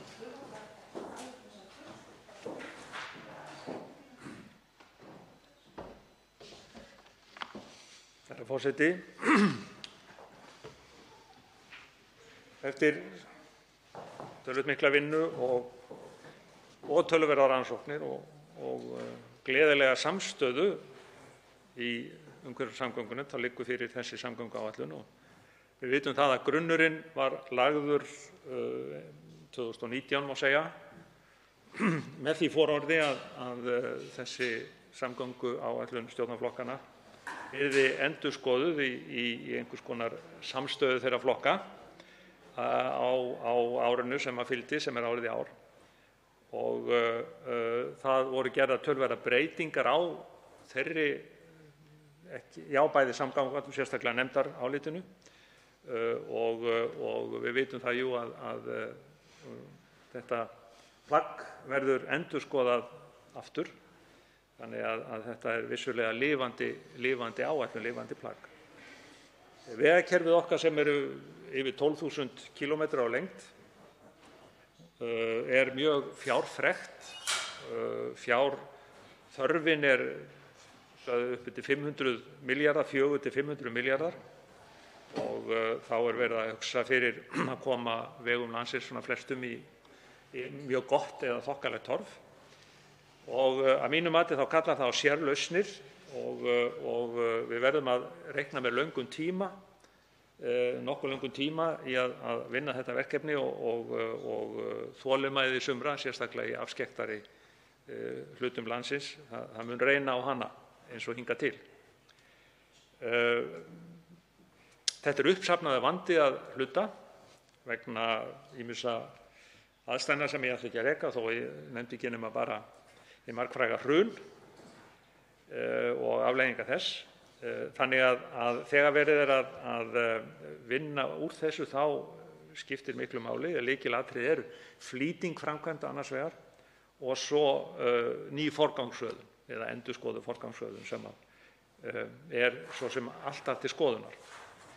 Og þessar lausnir sem ég kalla sérlausnir eru fjölbreyttar en þær eiga að sjálfsögðu sér í lagi við fjármögnun verkefnanna vegna þess að þar liggur jú hnífurinn falinn að nokkru leyti. Og ég ætla að ræða hér nokkra meginlínur í þessari samgönguáætlun. Ég ætla ekki að fara í nefndarálitið, það er búið að gera það mjög vandlega og aðrir sem hafa komið hér með sín kynnt sín með nefndarálit heldur fara aðeins yfir meginlínur í samgönguáætlun og byrja á að horfa til hagkvæmninnar að hún er auðvitað, hún er tvíþætt. Það er annars vegar hagnaður bíleigenda eða fyrirtækja aðalega, rekstraraðila og þeirra, við getum kallað fólks flests og hann er í formi ábata af þessum lagfæringum, framkvæmdum, ábata sem er stundum reiknaður í tíma, stundum reiknaður í beinhörðum peningum. Og síðan er það hinn samfélagslegi breiði hagnaður sem felst líka í samgönguáætluninni. Annað sem ég vildi þá nefna það er öryggismálin og við höfum margoft veifað þeirri tölu 50-60 milljörðum á ári sem er kostnaður við slys og tjón í umferðinni. Þetta er gríðarhá upphæð. Ég vil svo nefna loftslagsmálin og þau blasa jú við okkur með því að mikið af þessum framkvæmdum sem ræðir eru styttingar á vegalengdum. Það eru almenningssamgöngur sem við teljum mikilvægt loftslagsmál, orkuskipti sjálf og samgönguáætlun fjalli ekki orkuskipti nema, ég ætla ekki að segja óbeint, en svona sem afleiðing af samgönguáætlun, þá eru orkuskiptin mikilvæg í þessu samhengi. Og síðan það sem opnast svo meðal annars vegna orkuskiptanna, það er nýsköpun. Við til dæmis hér getum framleitt lífrænt eldsneyti í stórum stíl, svo ég nefni eitt dæmi. Þá er það byggðamálin. Það er jú vel þekkt að heilbrigðiskerfið og skólakerfið okkar er þannig uppbyggt að samgöngur skipta gríðarlegu máli. Ég er þá ekki að tala bara stofnvegakerfi, ég er að tala tengivegi og héraðsvegi. Ég er að tala viðhaldið og jafnvel snjómokstur að vetri og síðast en ekki síst jarðgöng, þar sem er auglýst eftir endurgerðri jarðgangaáætlun. Það er til mjög gróf áætlun, þar sem eru verðmerktir nokkrir staðir, 10-15 jarðgöng eða svo, og svona farið lauslega yfir hvar þau getur verið staðsett og svo framvegis. Þannig að það er mikið verk að vinna í að búa til miklu fyllri jarðgangaáætlun og ræða þar í því tilviki að opna á gjaldtöku í jarðgöngum. Þá vil ég horfa til almenningssamgangna, það er að segja flugsins. Við lítum svo á að flug sé hluti af innanlandsflug, sé hluti af almenningssamgöngum og þar þarf að endurhanna flokkunarkerfið. Það er lögð fram ákveðin hugmynd af því í áætluninni, þar sem að við flokkum flugvelli landsins í nokkra flokka og við þurfum að hyggja að utanlandsfluginu í leiðinni líka vegna þess að sumir af þessum flugvöllum eru jú varavellir. Það er verið að í ljósi flugstefnunar að festa það miklu betur heldur en hingað til hefur verið gert. Og síðast ekki síst þá er verið að leggja til mjög afgerandi úrbætur í flugleiðsögn. Þar er verið að horfa til svokallars EGNOS-kerfis sem er kerfi sem byggir á gervihnöttum og þarf ekki að setja upp alls konar vita eða annað slíkt við flugvellina sjálfa, heldur er verið að notast við nýjustu tækni. Og þar eru kemur mjög skýrt fram vilji nefndarinnar í þeim efnum. Hafnirnar eru undir líka og það er verið að bæta verulega til hafna, bæði vegna fiskveiði en ekki síst vegna útflutnings og vöruflutninga innanlands. Þannig að það er gefið nokkur hressilega í og leið farið að hyggja að rafvæðingu þeirra. Og rafvæðing hafna er tvenns konar. Það er rafvæðing sem hentar minni bátum og minni skipum á bara því sem við köllum þessu frekar lágspennta dreifikerfi, en síðan er líka þörf á annars konar rafvæðingu sem styðst við flutningskerfi þar sem afþörfin miklu meiri, sem þá hugsuð fyrir stór skip og jafnvel skemmtiferðaskip. Allt þetta er hluti af samgönguáætlun.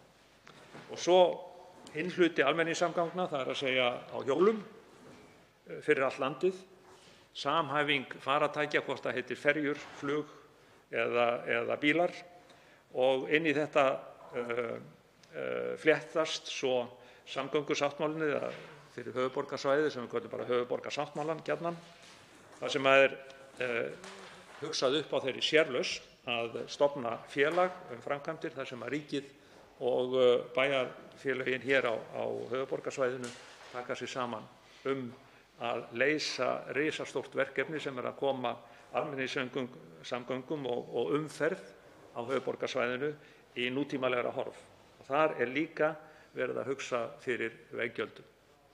Og það er ekki að ósekju vegna þess að mjög víða eru þessi mál leyst þannig, til dæmis í okkar nágrannaríkjum, þar sem hafa verið veggjöld í bráðum 20 ár í tilteknum borgum, þar sem að stór hluti af þeim hefur farið í það að bæði að greiða fyrir umferð með ljósastýringum, hægja á umferð og síðast en ekki síst byggja upp jafnvel þrefalt eða fjórfalt almenningssamgöngukerfi. Þetta er allt saman eru málefni eða málaflokkar sem að fá aukið fé í þessari samgönguáætlun og innviðauppbyggingin sem í þessu felst er einhver besta fjárfesting sem að samfélagið getur farið í leið og við erum að tala til atvinnuuppbyggingar og atvinnustigsins í þjóðfélaginu í kjölfar COVID-faraldursins. Þetta gerist í raun og veru með 3 hrinum, það er að segja það kemur innspýting í samgönguáætlun upphaflega eins og hún lítur út fyrir bara í útgáfu hennar. Það er aukið þar í fé. Síðan kemur önnur innspýting í gegnum fjárfestingaráætlun eða átak sem að tengist óveðrinu í desember. Fjárfestingarátak 2023 er það gjarnan kallað, og svo koma einhverju 6,5 milljarður í gegnum viðbrögð við faraldrinum. Þannig að þegar allt kemur til alls þá er þetta nokkuð myndarlega að þessu staði. Ég vil svo nefna þessi samvinnuverkefni sem er verulegur ágreiningur hér á þingi, það sem við köllum PPP-verkefni. Menn hafa stundum sagt fyrir hvað standa þessi 3P, og þetta er Private Partnership Project á ensku. Það er að segja, það er að ræða að ríki og einkaaðilar þeir taki saman höndum í ólíkum hlutföllum eftir samvinnuverkefnum og mjög þekkt víða heim eins og hefur komið hér fram. Það eru nefnd 6 slík verkefni.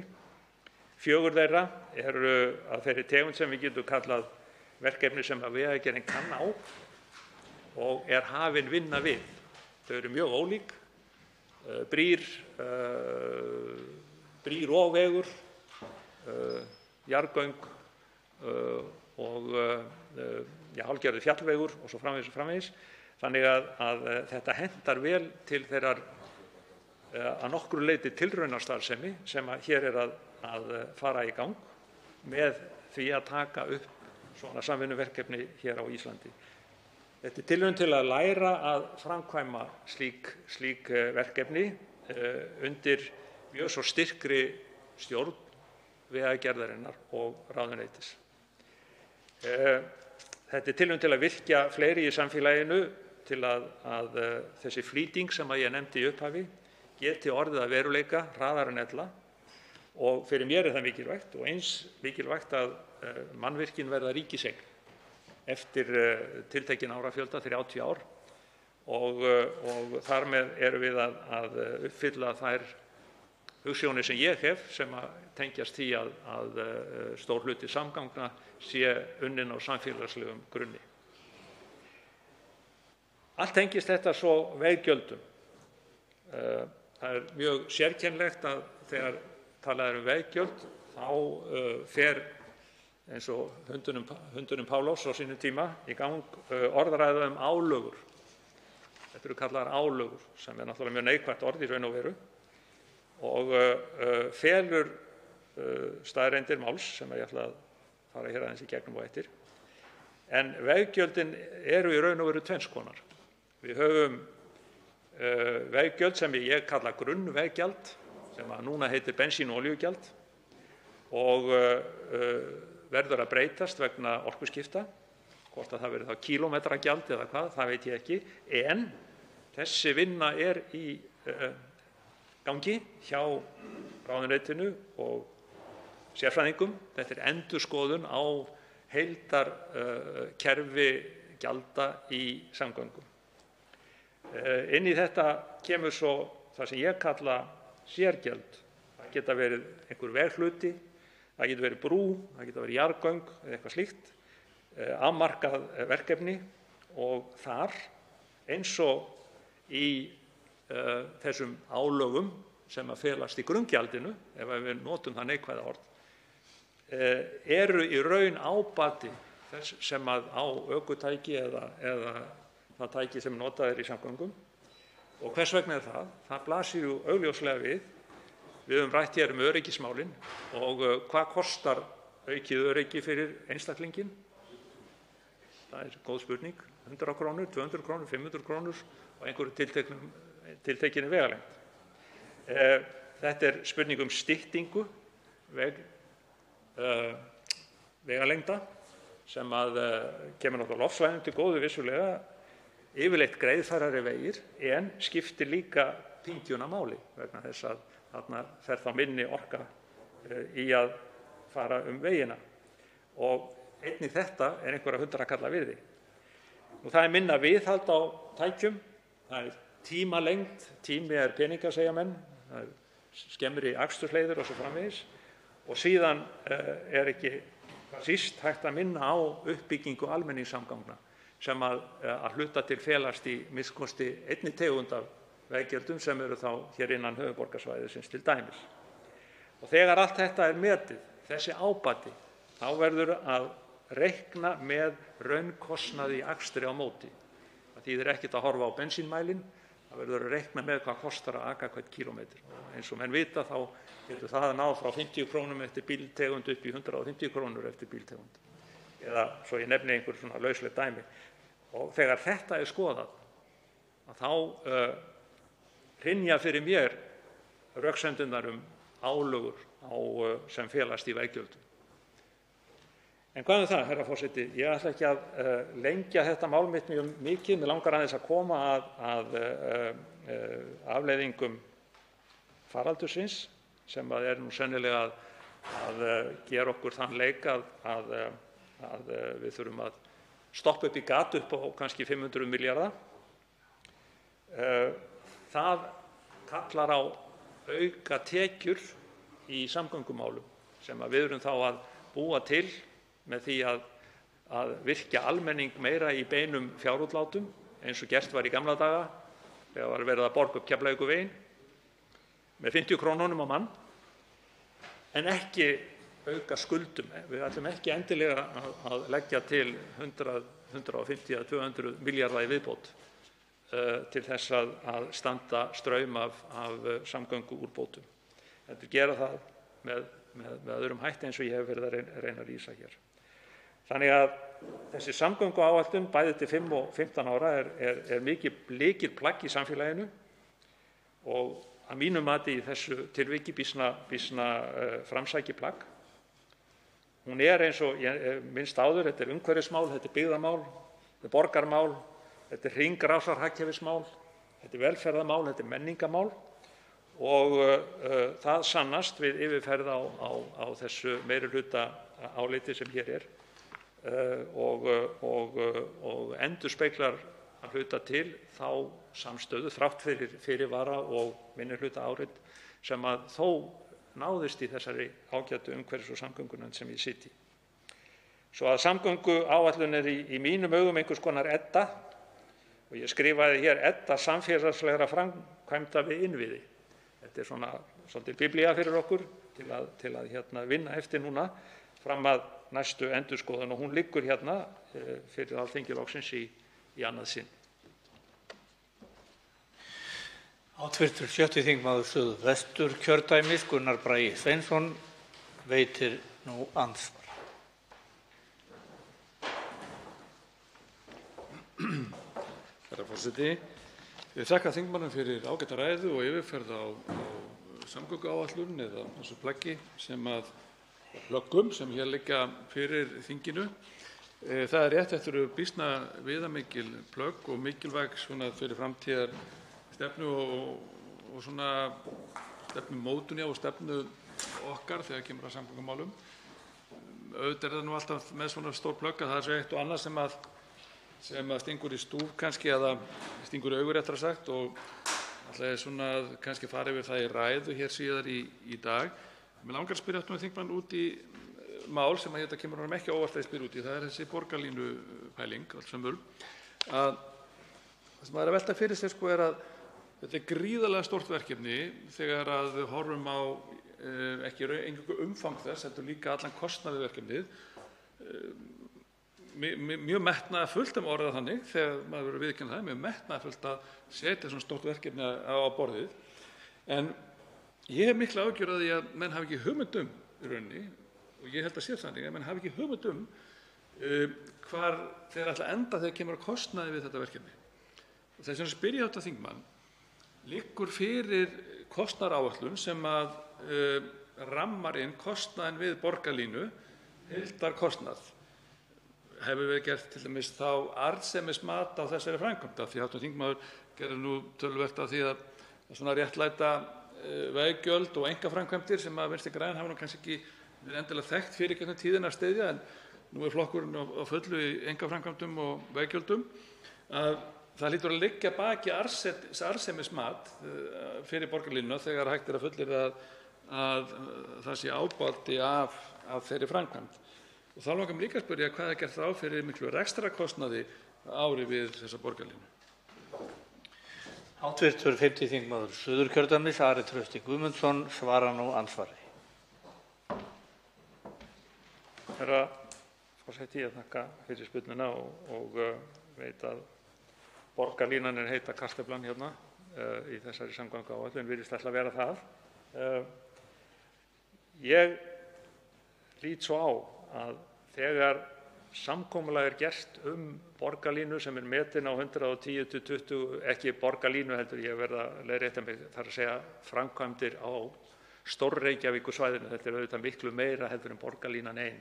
Við getum kallað þetta borgarlínu svona okkur til hugarhægðar og vitum hvað við erum að tala en við erum jú að tala samkomulag allra sveitarfélagana hér á höfuðborgarsvæðinu og ríkisins og verðmiðinn er einhvers staðar 110–20 milljarðar. Og til þess að koma þessu á, þá getur enginn sest niður og reiknað út arðsemismatið einn og sjálfur. Þetta er líka samvinnuverkefni þeirra sem að þessu standa. Og þess vegna er búið að búa til ólíka sviðsmyndir, hvað það kostar að halda áfram uppbyggingu eins og nú er, hvað væri fengið með borgarlínunni eins og hún er í sinni ýtrustu mynd með sínum 3 leiðum og allt sem að því fylgir stokkalagningar, stofnbrautir og svo framvegis. Einhver blanda af þessu til og svo framvegis. Þannig að vissulega er búið að ramma inn verkefnið en hið eiginlega arðsemismat, hið eiginlega kostnaðarmat á, við skulum segja, nýrri ljósastýringu og svo framvegis sem metur upp á 6 til 7 milljarða, eitthvað slíkt. Það getur ekki farið fram fyrr en að það er búið að stofna félag utan þetta fyrirbæri og að aðilar setjist saman niður og vinni þessa vinnu. Þannig að þetta svipað eins og með PPP-verkefnin. Það er verið að opna á lausn á brýnum málum í báðum þessum tilvikum, en útfærslan sjálf, hún er eftir að nokkru leyti. Og hv. 6. þingmaður Suðvesturkjördæmis, Gunnar Bragi Sveinsson, veitir nú andsvar síðar á sinni. Herra forseti. Það er sem sagt þannig að menn ímynda sér að þetta geti verið 110 til 120 milljarðar heildarframkvæmdirnar. Þeir hafa hins vegar ekki komist að niðurstöðu það hvaða sviðsmynd, eins og hv. þingmaður lýsti því, hvaða leið á að fara nákvæmlega. Menn hafa ekki hugmynd hvað heildarverkefni geti kostað. Menn hafa ekki hugmynd ábatan sem að verða á þessu vegna sem menn ekki búin að velja sér sviðsmynd sem að fara eftir. Og svo kemur þessi sérstaka skýring að það er ekki hægt að reikna þetta út fyrir en að þetta er búið að stofna þetta félag. Ég spyr nú bara hvernig dettur í hug að fara í þennan leiðangur að skuldbinda ríkissjóð og sveitarfélögin, stofna félag án þess að það gera sér nokkra grein fyrir því. Það hafa hugmynd það í rauninni, hver endanleg niðurstaða verður, hvorki ef varðar heildarkostnaðinn, hvorki hvort að þetta borgi sig bara í lit, að arðsemismatið leiði það í ljós að þetta sé svo og svo arðbær framkvæmd, og menn virðast heldur ekki hafa lagt í það eða komið sér saman hvernig að reikna út rekstrarkostnaðinn á þessu fyrirbæri öllu saman eða öllum þessum framkvæmdum. Þannig það er rauninni ætlast til þess að Alþingi samþykki núna, samgönguáætlun með einhvers konar loforðum þessa borgarlínu og þessa framkvæmdir á höfuðborgarsvæðinu. Menn eiga að samþykkja hér þessa svokölluðu samvinnuframkvæmd eða samvinnuleið, PPP eins og hefur verið kallað hér.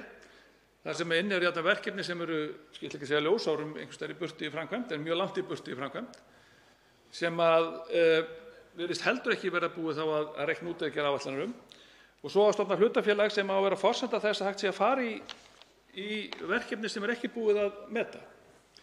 Þetta er eins og sé verið að byrja á kolugum enda, herra forseti, á þessu máli öllu saman. Það er mjög mikill ábyrgðarhluti ef að stjórnarflokkarnir og hugsanlega með stuðningi einhverra annarra ætla að fara að skuldbinda ríkissjóð með þessum hætti og senda hann algjörlega út í óvissuna hvað varðar þetta verkefni. Hv. 5. þingmaður Suðurkjördæmis, Ari Trausti Guðmundsson, svarar nú andsvari síðar á sinni. En hafa ekki hugmynd hvaða leið á að fara, segir hv. þingmaður. Það er bara alrangt. Menn vita nákvæmlega hvaða leið er alltaf að fara. Þeir ætla að leggja borgarlínu með rafknúnum tækjum í 3 leiðir í gegnum borgina og út í nágranna sveitarfélögin. Það er búið að reikna út heildarsummuna nokkuð nákvæmlega. Það er búið að skoða ákveðnar sviðsmyndir og reikna þær út og það er til mat á samfélagslegum, loftslagslegum og ýmiss konar öðrum árangri eða afleiðingum þessara aðgerða. Og það sem meira er að þegar kemur að þessum samvinnuverkefnum að þeir séu einhvers staðar langt fram undan. Það er alveg rétt með Sundabraut og hugsanlega Hvalfjarðargöng, en hin 4 þau eru mislangt á veg komin í undirbúningi og hægt er að byrja til dæmis á brúnni á Ölfusá mjög fljótlega. Þannig að það er alrangt að menn séu hér að vaða í villu og svíma. Það sem er óþægilegt er það að fyrir margan mannin er það að þarna er verið að fara nýjar leiðir, það sem er ekki hægt að reikna út frá fyrsta degi áður en að farið er af stað. Allar vendingar þessa máls, alla málsliði, með þess að rekstrarkostnað á við skulum segja borgarlínunni. Það er mjög auðvelt að fá upplýsingar rekstrarkostnað á tilteknum vögnum per kílómetr og svo framvegis. Þannig að það er ekki málið. Heldur er málið það að áætla grunnkostnaðinn, taka ákvarðun hvaða leiðir á að fara og það er búið að gera það. Þetta samkomulag er til og það mun halda. Andsvörum er lokið. Nú verður gert hlé á þessum fundi á Alþingi til klukkan 4 til klukkan 16. Fundi er frestað.